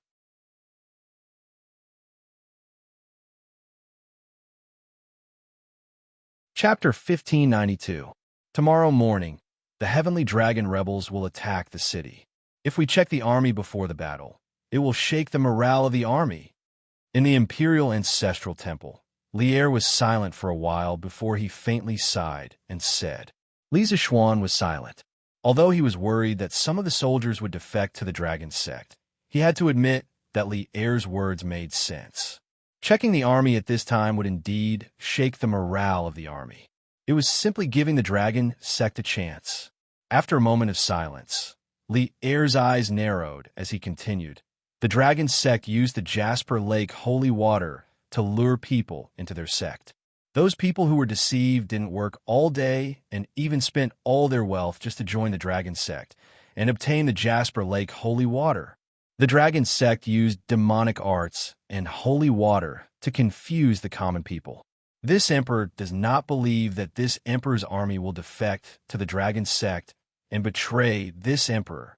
Most of the generals of the 12 capital guards have fought with this emperor in the past. This emperor believes in them. As long as these generals do not defect, Chang'an City will not fall. Confidence. Even though the city would be besieged tomorrow, Lier was still so confident. The 18 rebellions of the past, the Xuanwu Gate Rebellion in the 9th year of Wuda, and the tens of thousands of Turkic soldiers besieging the city were all unable to defeat Lier. The dragon sect now only had a few tens of thousands of soldiers. How could they scare Lier? In any case, Old Li had seen a lot of things. Your Majesty is so bold. Li Zhishuan clasped his hands and praised. Then he said, "However, I think that your Majesty should make 2 preparations. On the one hand, you should gather all the generals in the capital and let them be on guard against the rebellion of the soldiers in the camp. On the other hand, you should select soldiers from the Imperial Army and set up 9 supervision teams to guard the 9 city gates in the east, west, and south of Chang'an City. If there is a rebellion at the city gates, they could delay it for a while. Your suggestion is not without reason. This emperor will have someone arrange it in a while. Lier nodded. The most important thing is to move all the boxes of sulfur, charcoal, and gunpowder away. The Imperial Ancestral Temple is an important place of the imperial family. No matter what, no mishap is allowed. This emperor obeys. Li Zishuan cupped his fists and accepted the order. Just as he was about to turn around and arrange for people to come in and move the boxes, a soldier's urgent voice came from outside the Imperial Ancestral Temple. Your Majesty, Marquis, something bad has happened. Steward Un and the other 2 eunuchs died on the way to the Supreme Court. It's General Bai Lang. What? Steward is dead? Li Zishuan instantly recognized the owner of the voice. It was the general in charge of escorting and Dijon and the others. Hearing this, his expression suddenly changed, and he exclaimed, "Oomph." Lier was also furious. He flung his sleeve and took the lead to leave. Arriving at the main entrance of the Imperial Ancestral Temple, Lier looked at Bai Liang, who was bowing and asking for forgiveness, with an ugly expression. He said coldly, "Speak. How did Dijon die? Who was the murderer? Did you catch him?" Bai Liang had originally come to report to Li Zishuan, but he did not expect Lier to be here as well. This was really bad luck. But now he had to accept this reality. At this time, Li Zishuan also came out of the Imperial Ancestral Temple. Bai Liang bowed to Lier and cupped his fists. Your Majesty, just now I brought people to escort Steward and the others to the Supreme Court. On the way, 3 soldiers suddenly brandished their swords and killed Steward Un and the others. Then they directly killed themselves. When I reacted, it was already too late. Your Majesty, please punish me. After saying this, Bai Liang knelt on one knee and did not dare to raise his head. When Lier heard this, he could not help but be furious. Bastard! In the Imperial City, my key criminals were killed by your soldiers. How did you manage the army? Men, drag Bai Liang away and throw him into the death row prison. Speaking of which, Lier originally wanted to ask something from Dijon. He did not believe that Dijon was the only one who contributed to the entire Heavenly Dragon conspiracy. He dared to conclude that there must be other officials and generals who secretly provided assistance to Dijon. But now that Dijon was dead, all the clues were cut off. This meant that his hopes of finding more Heavenly Dragon sect spies from Dijon were completely dashed. How could Lier not be angry? Your Majesty, please calm down. Seeing Li Zishuan sentence a young general to death with just a few words, Li Zishuan quickly stepped forward and said, Your Majesty, the Heavenly Dragon sect's forces are everywhere. Not only are they hidden in the Imperial Ancestral Temple, but they are also present in the Imperial City's army. It is impossible to guard against them. General Bai did not know about the Heavenly Dragon conspiracy and was unprepared, which led to the death of Stewardin. Although he is suspected of dereliction of duty, it is pardonable. Your Majesty, please show mercy. When he finished, Bai Liang could not help but look at Li Zishuan gratefully. Lier took 2 deep breaths, finally calming down the anger in his heart. He waved his hand and said, You may be spared from death, but you cannot escape punishment. In a while, you will receive 20 strokes of the military rod. In addition, we will give you a chance to make up for your mistakes. After that, you must assist the Marquis of Yong and to investigate the identity of those 3 soldiers, their family background, whether they have any accomplices, and what kind of relationship they have with the Heavenly Dragon sect. This general, Bai Liang, thanks your Majesty for your mercy. This general will do his best to assist the Marquis of Yong and in finding out the remaining Heavenly Dragon sect members in the Imperial City. Bai Liang bowed and said excitedly, Although since ancient times, if the Emperor wants the subject to die, the subject has no choice but to die. But if there was a choice, who would be willing to die? At this moment, Bai Liang felt like he had just survived a calamity. Lier turned to Li Zishuan and said solemnly, Marquis of Yong, and we are very pleased that you were able to find the hidden danger in the Imperial Ancestral Temple so quickly. However, No one knows if the Heavenly Dragon sect has any other schemes in Chang and City. Thus, we order you to immediately bring people to clean up the hidden dangers of the Heavenly Dragon sect in Chang and City. At the same time, find those who are colluding with the enemy. Remember, we want them alive. Hearing that, Li Zixuan suddenly felt a toothache. Oldly made it sound easy, but this matter was too difficult to handle. He, Li Zixuan, had never been a spy or a detective in his previous life. This kind of job of finding spies and unraveling conspiracies, he really couldn't do it. Just now, the Imperial Ancestral Temple was just his luck. This subject will do his best. Although there were many difficulties, Li Zixuan did not refuse. His face was solemn as he cupped his fists and accepted the order. Perhaps Lier also knew that this matter was too difficult to handle. He patted Li Zixuan's shoulder and said solemnly, "Go ahead and do it. No matter which officials or generals are involved, capture them. We will give you the authority to act first and report later. If anyone impeaches you, we will support you. We know that other than you, no one can do this well. Don't let us down. Power in the hands." At this moment, Li Zixuan could be said to have real power in the hands of others. Chang and civil and military officials, as well as the generals of the 12 capital guards, he could capture whoever he wanted. In a sense, he was even more powerful than the Imperial Secret Service of the Ming Dynasty. Of course, this also reflected Li Er's unreserved trust in Li Zixuan. Li Zixuan was a little touched. "Thank you, Your Majesty, for your trust. I will do my best to eliminate the hidden dangers in Chang'an." Li Er nodded and suddenly said, I want to go to the West Hall of Tai Chi Palace to meet my father. Do you want to come with me?" Hearing this, Li Zixuan's heart skipped a beat. After he came back to his senses, he waved his hand and said, "Your Majesty is catching up with the father and son of the retired emperor. As an outsider, I won't spoil the fun. I still have to investigate the case. I will take my leave." And Dezhong used to be an old eunuch who served Li Yuan. Now, then Dezhong colluded with the dragon sect and tried to blow up the Imperial Ancestral Temple. It was hard for Li Er not to suspect that Li Yuan had secretly instructed him to do so. Therefore, old Li was obviously going to find Li Yuan to denounce him. There would definitely be a fierce struggle. Perhaps the father and son would turn against each other on the spot. Li Zixuan would rather be beaten to death than join in the fun. Knowing too much about the imperial family was not beneficial to him at all. Li Er looked at Li Zixuan meaningfully and said, "If that's the case, then you go and investigate the case." Li Zixuan felt like he had been pardoned. He quickly said, "Your Majesty." As soon as he finished speaking, he immediately fled with Bai Liang and the others. Dragonhead, not good, not good. At the peak of the Serpent Spirit Mountain, the dragon head of the dragon sect was sitting in the middle of a wooden house. His eyes were closed as he rested. Suddenly, a wave of panicked shouts came from outside the house.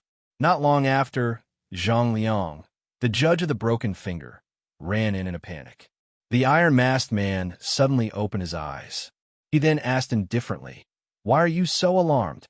Zhang Liang promptly bowed and said, "Reporting to the dragon head, the scouts at the front have sent news. The 4 city gates of Chang and have been sealed. No one is allowed to enter or leave. I'm afraid that Venerable Du Yi will not be able to return today." What on earth happened in Chang'an? The iron-masked man suddenly stood up and walked down the steps. He arrived in front of Zhang Liang and asked.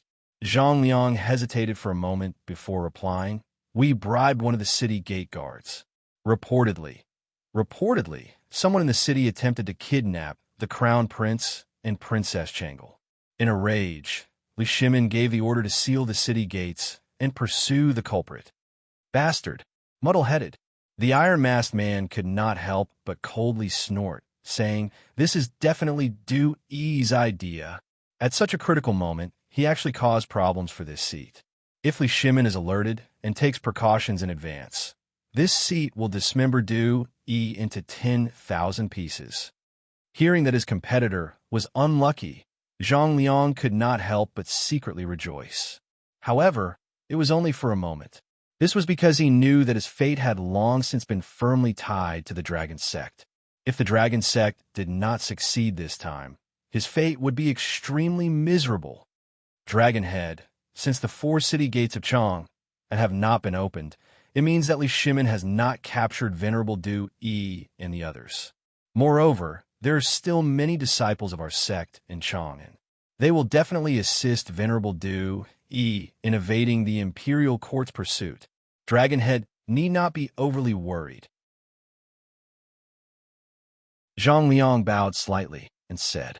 Hearing this, the iron-masked man felt somewhat at ease. After a moment of silence, he said, Pay close attention to the situation in Chang, and once there is news, immediately report back. Yes, Dragonhead, Zhang Liang responded. Finally, he hesitated for a moment before asking, Dragonhead, will we act according to the plan tomorrow? The iron-masked man nodded and said in a deep voice, Of course. We have already prepared a great gift for Li Shimin and Chang. Tomorrow, we will occupy the right time, the right place, and the right people. If we do not grasp such a good opportunity, wouldn't it be too much of a pity? As long as Du Yi is not captured by Li Shimin, we will act according to the plan tomorrow. This subordinate understands.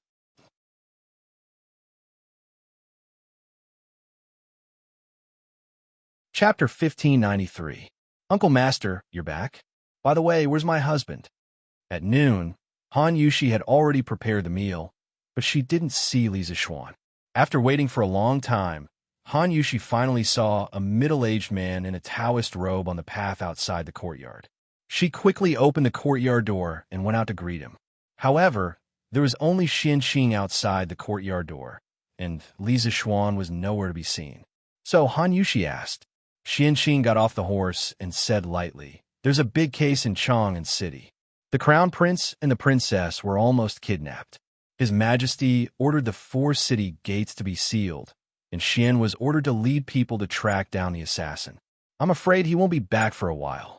He was the last person to come out of Chang City today. The others in Chang City couldn't come out even if they wanted to. After all, not everyone could get Li Heir's warrant like Xianqing. What?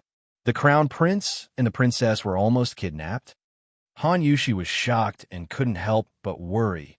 Who is so bold to openly harm the crown prince and the princess in Chang City? Uncle Master, are the crown prince and the princess okay? Also, my husband is investigating in Chang City. He shouldn't be in danger, right?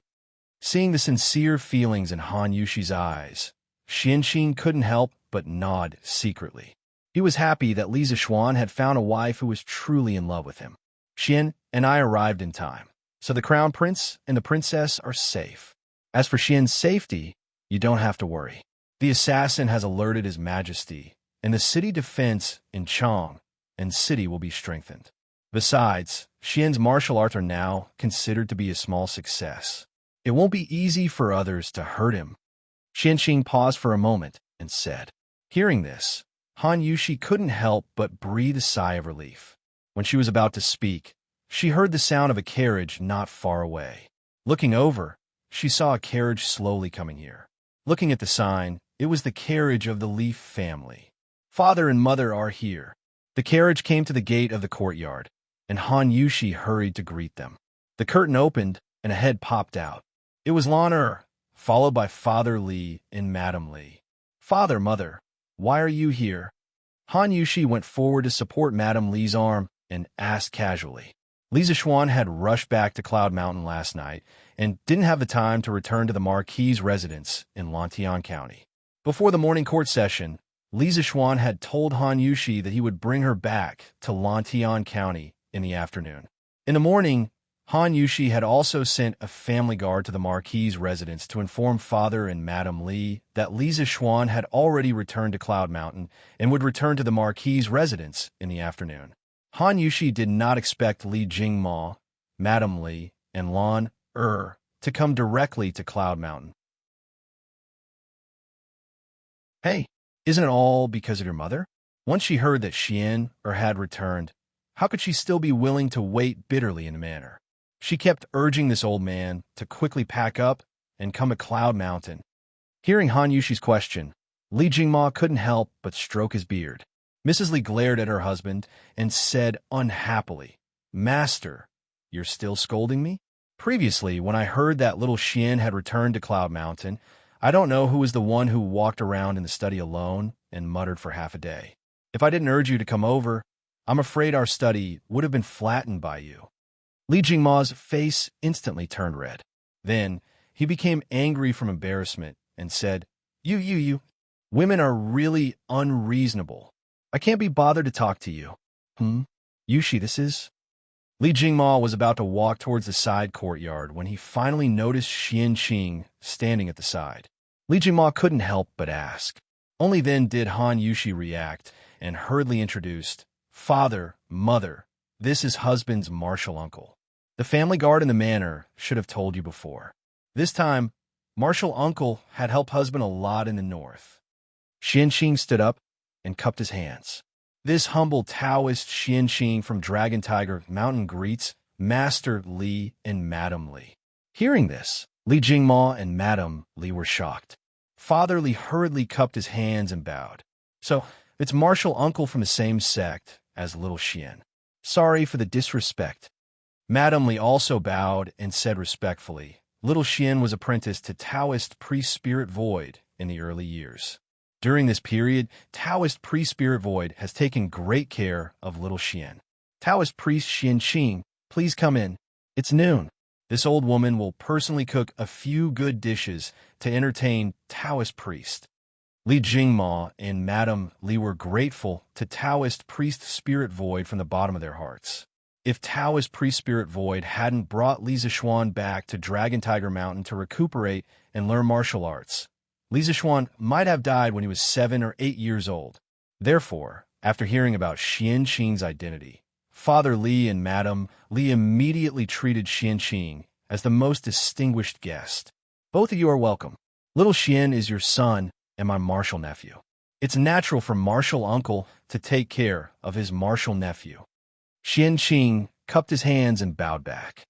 Then he said, "I heard from little Xian that Mr. Zhang San and Mr. Mo are injured in Yanhuang College. This humble Taoist will go and take a look first. I want to accompany you for lunch. Please forgive me." After that, Xian Qing cupped his hands again and bowed. Then he turned and walked toward Yanhuang College. However, his back view looked more or less in a sorry state. Xian Qing was obsessed with swordsmanship all his life. The number of people he had met could be counted with 2 hands. He could practice swordsmanship, but he wasn't good at dealing with others. Therefore, instead of staying to eat with Madam Li and Li Jingma, he would rather go back to the academy to heal the bearded man and Mo Huai. Seeing this, Li Jingma opened his mouth and said in confusion, "Yushi, Taoist Master Li is..." Han Yushi quickly explained, "Father, martial uncle must have eaten in Chang'an City. Moreover, martial uncle is also proficient in medical skills. Last night, Mr. Wenji was cured by him. Mr. Zhang San and Mr. Mo do need his help. Father and mother, please don't be offended." "What? Mr. Wenji is well?" Li Jingma was shocked. Then he quickly waved his hand and said, "Don't be offended, don't be offended. Celestial Master Taoism has done a great favor for us. Yushi, you just said that Mr. Wenji is well. Is that true?" Li Gang not only had a high reputation among scholars, but also had a good impression of Li Gang. After hearing the news that Li Gang was seriously ill, Li Jingma was also very worried. Therefore, when Han Yushi came to Yunshan to visit Li Gang yesterday, Li Jingma and Madam Li didn't stop her. Instead, they supported her with both hands. Han Yushi smiled and said, "Of course it's true. Old Master has moved back to his own courtyard from Dr. Sun's courtyard today. Father and mother, you don't know. Since Mr. Wenji got better last night, little Honorin has been so excited as if it's the new year. Oh, it should be said that he hasn't been so happy even during the new year." "Haha, good. Li Jingma stroked his beard and laughed. "After lunch, I'll visit old Master." "Oh right, where's Xian? Even if he went to the morning court, he should be back by now, right?" Han Yushi's eyes dimmed, and she said softly, "My husband may not come back today. Chang'an City.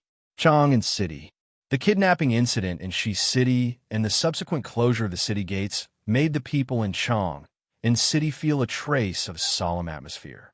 Then, the Imperial Army, Supreme Court, and the Imperial government's troops all went out to search for people of unknown origin in the streets. This made the people even more frightened. Everyone had a sense of crisis in their hearts. Some old people couldn't help but murmur secretly, "Is the Golden Age coming to an end? Is the world going to be in chaos again?" The assassination of the crown prince and the princess in the streets in the capital city was definitely a hidden conspiracy. It meant that someone wanted to go against the imperial court. This made the old people couldn't help but think of the chaotic times in the late Sui dynasty.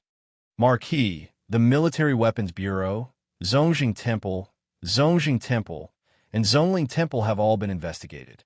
No abnormalities have been found. However, I'm afraid that we can't investigate in the imperial city. Supreme Court. Lu Dui sat high up in the seat of honor. Li Zixuan and Sun Fujia sat on his left and right respectively. As for Daizhou, he led the Supreme Court's Yamen runners to search for Du Yi's whereabouts in Chang and city. At this time, Chang Ping, the general of the Anshan Gate, came in and reported to Li Zixuan with a bow. After finding out the hidden danger in the Imperial Ancestral Temple, Li Zixuan didn't dare to relax. He listed 4 secret yamens in the outer Emperor city that were easy to cause trouble. Then, he ordered Chang Ping to lead the Imperial Army to investigate.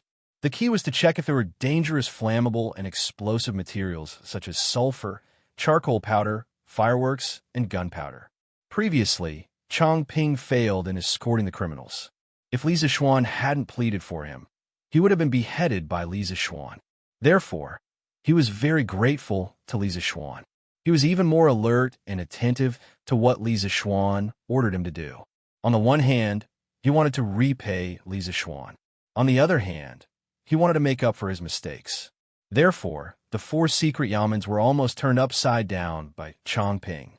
Hearing this, Li Zixuan nodded with satisfaction and said, "Since nothing happened, that's great. As for the Imperial City, you don't have to worry about it. When Supervisor Zhao returns, he will bring people to investigate the Imperial Palace." "Yes." Chang Ping cupped his fists and answered.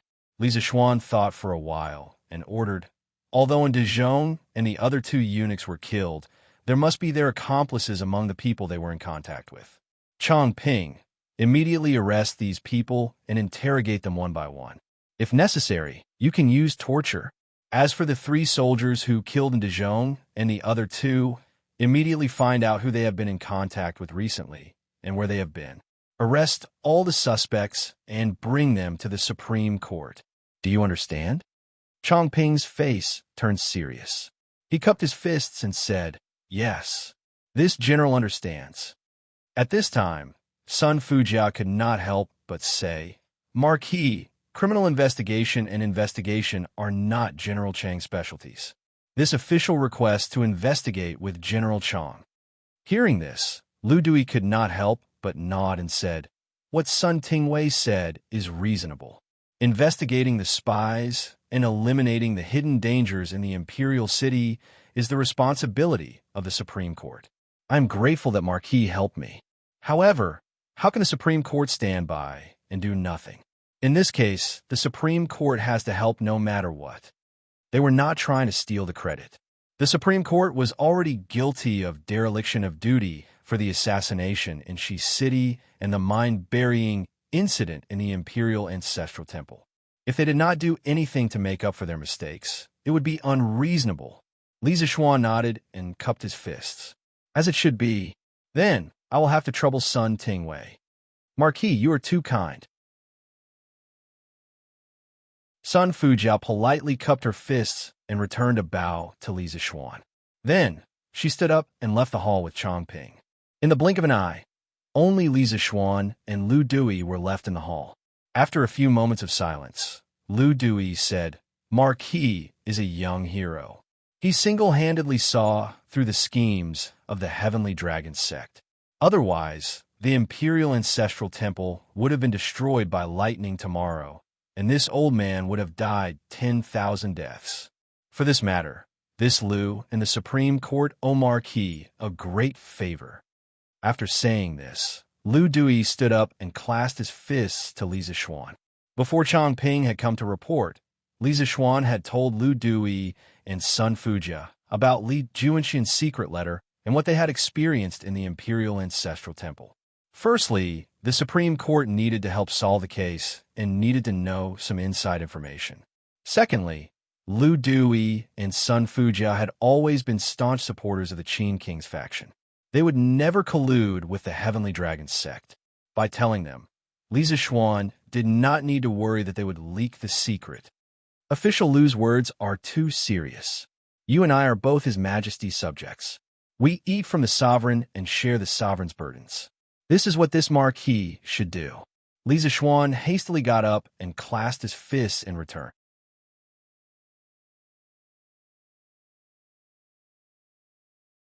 Chapter 1594. Isn't this because of the Jade Lake holy water? In the main hall of the Supreme Court, Li Zishuan was stunned for a moment before answering Lu Dui's question. Regarding the Jade Lake holy water, Li Zishuan had heard Li Tai mention it in a telegram before returning to Cloud Mountain. It was said to be able to cure all diseases and had been passed down as miraculous by the people. Of course, Li Zishuan had to admit that the dragon sect's methods were indeed brilliant. This was because most people were greedy for life, especially those who were seriously ill and incurable. If there was a chance to live, they would be willing to do anything. The dragon sect used the Jade Lake holy water to stimulate the desire of the people to live, which was why they were able to recruit so many followers in such a short period of time. Unexpectedly, Lu Dui shook his head and said, Marquis Yong, and do you really believe that there is a miracle medicine or Jade Lake holy water that can cure all diseases in this world? Li Zishuan frowned and replied decisively, This Marquis naturally does not believe in such things. Heaven and earth give birth to all things, and all things can complement each other and also counter each other. All medicines are targeted at the symptoms. What kind of illness one is suffering from must be the medicine used. If someone says that there is a medicine that can cure all diseases, then that person must be a liar. The medical technology of the 21st century was so advanced, but there were still so many incurable diseases. In the Great Tang, where medical technology was lacking, how could there be a miracle medicine that could cure all diseases? Li Zishuan would never believe such nonsense, even if he was beaten to death. Hearing this, Lu Dui stroked his beard and laughed. Ha ha. Marquis Yong, and you're not the only one who doesn't believe it. Anyone with the slightest bit of medical knowledge would not believe that the Jade Lake holy water can cure all diseases. As the Grand Steward of the retired Emperor, and Dazhong's knowledge and experience were extensive. How could he not know this? Besides, Dazhong's body is very healthy, and I've never heard of him having any bedridden family members. The so-called Jade Lake holy water is not attractive to him. Hearing Lu Dui's words, Li Zishuan was startled because he felt that Lu Dui's words were very reasonable. Previously, the commoners were fighting to join the Heavenly Dragon sect because of the Yaoqi holy water, so he subconsciously thought that everyone wanted to join because of the Yaoqi holy water. However, he had neglected the most basic requirement. Many people did not believe in the Heavenly Dragon sacred water, nor did they need it. For example, in Dazhong. Then, in Minister Lu's opinion, why didn't Dazhong betray the imperial court and help the tyrant? After a moment of silence, Li Zishuan said seriously. Lu Dui stroked his beard and said with a twinkle in his eyes, The human heart is very complicated, but it is also very simple. The pursuit of profit was not for life, but for wealth or fame. And Dazhong has been living in the palace for a long time. Now that he has lost the emperor's favor, he probably doesn't lack money. Therefore, he is not doing this for his life, nor for his wealth, but for his reputation. For fame? Li Zishuan frowned, asking suspiciously, You mean Dazhong wants to rely on Heavenly Dragon sect strength to make a comeback? Very likely. Lu Dui nodded and said, Li Zixuan rubbed his chin and pondered for a moment before asking, "But why isn't Dezhong so sure that Heavenly Dragon Sect can help him make a comeback? The current imperial court has a strong army in Chang, and is even thicker, let alone tens of thousands of soldiers. Even if the Dragon Sect had 100,000, it would still be wishful thinking for them to break into Chang'an. And Dezhong gave up a good life. Why would he take such a risk?" Lu Dui could not help but sigh. In the end, it's all because of human greed. But Marquis Yong, and your doubts are not without reason. For in Dezhong to be so loyal to Heavenly Dragon Sect, there must be other secrets behind it. In fact, a few days before you returned to Chang'an City, this old man felt that there seemed to be an undercurrent surging in Chang'an City. This old man also sent many people from the Supreme Court to secretly investigate, but in the end, they did not find anything. Now that I think about it, Heavenly Dragon Sect should have started to win over some Imperial Court officials and palace eunuchs since a few days ago. Chang'an City has indeed been infiltrated by Heavenly Dragon Sect until it's full of holes. Li Zixuan mused, "I have a feeling that this Heavenly Dragon Cult's Dragonhead's identity is definitely not ordinary." But Commander Li's letter did not mention anything about the Heavenly Dragon Cult's Dragonhead. But this also means that this person must be an extremely mysterious figure in the Heavenly Dragon Cult, not revealing his true face to others. But we can't rule out the possibility that his identity is the key to why Dezhong and the others chose to side with Heavenly Dragon Sect and betray the Imperial Court. Lu Dui heard this, and his eyes lit up. He said in a low voice, "That's right. This old man has also guessed this in private, but this old man really can't figure out what kind of identity the Heavenly Dragon Sect's Dragonhead has to make Dezhong bow his head without reservation." Li Zixuan frowned and thought about it, but he couldn't figure out. He could only helplessly say, "Now that things have come to this, if we want to find out the truth, we can only wait for Changping and Sun Tingwei to capture Dezhong's accomplices before interrogating them." Lu Dui didn't respond, only rubbing his chin as he pondered over the problem. After a long silence in the main hall, Lu Dui's expression changed, and he suddenly said, "The Dragonhead of the Heavenly Dragon Sect. Could it be related to him?" Who? Who is it related to?" Li Zixuan hurriedly asked when he heard Lu Dui's words. Lu Dui looked deeply at Li Zixuan and did not immediately answer. After a while, he sighed with a complicated expression and shook his head. "Nothing. Nothing. This old man is old and likes to think too much." Li Zixuan obviously did not believe Lu Dui's nonsense and couldn't help but say, "Minister Lu, although we have now cracked the Heavenly Dragon Sect's plot to blow up the Imperial Ancestral Temple, Chang'an City is still in danger. If you think of any key problems, please tell me directly. No matter what, I will keep it a secret for you. You don't have to worry about it." "Ha! This old man is about to retire and return to his hometown. What worries can I have? But sometimes, the more you know, the better. This old man is also for your own good." Lu Dui shook his head and laughed. At this moment, Li Zixuan only wanted to know the truth because he did not want any accidents to happen in Chang'an the next day. Therefore, he insisted, "Minister Lu, in the face of a national crisis, I've already put my personal honor aside. If you really think of something, please tell me the truth." Lu Dui pursed his lips, then looked at Li Zixuan with a serious face and asked, "You really want to know who that person is?" "Yes, that's right." Li Zixuan nodded affirmatively and said. Hearing the affirmative answer, Lu Dui's face suddenly revealed a mysterious smile, and he lightly said 2 words, "King Shi." "What? King Shi?" Suddenly, Li Zixuan was dumbfounded. After being stunned for a while, he finally recovered from the shock and said, "Minister Lu means that the Dragonhead of the Heavenly Dragon Sect is very likely to be related to King Shi?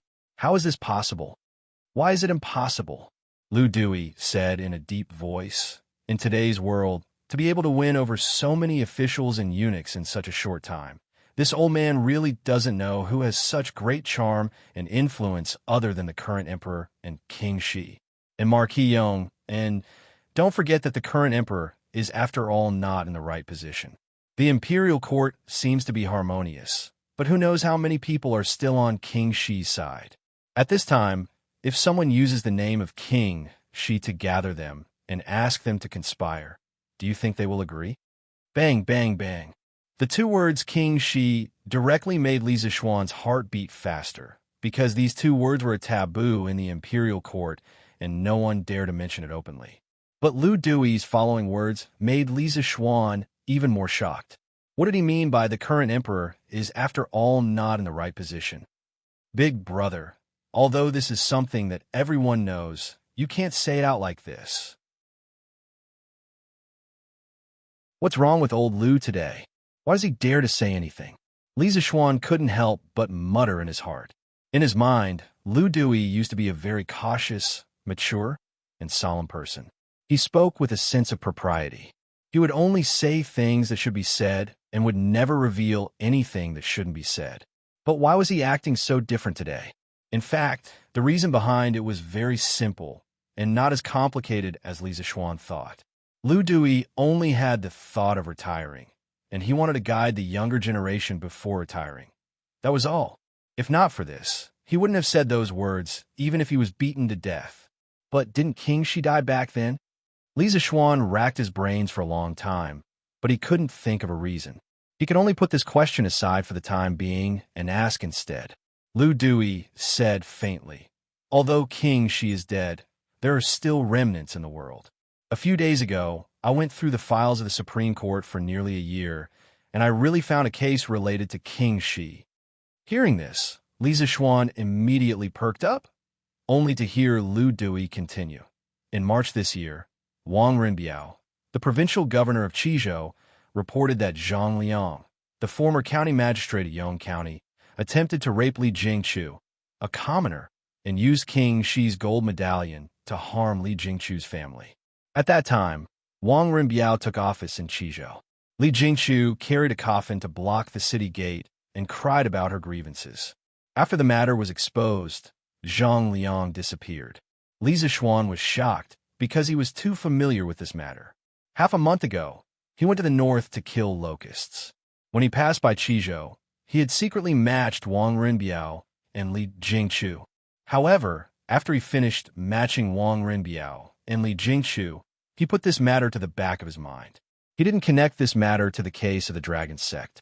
As for the crucial King Shi's gold medallion in Zhang Liang's case, he didn't pay much attention to it from the beginning to the end. Lu Dui was indeed worthy of being the chancellor of the Supreme Court.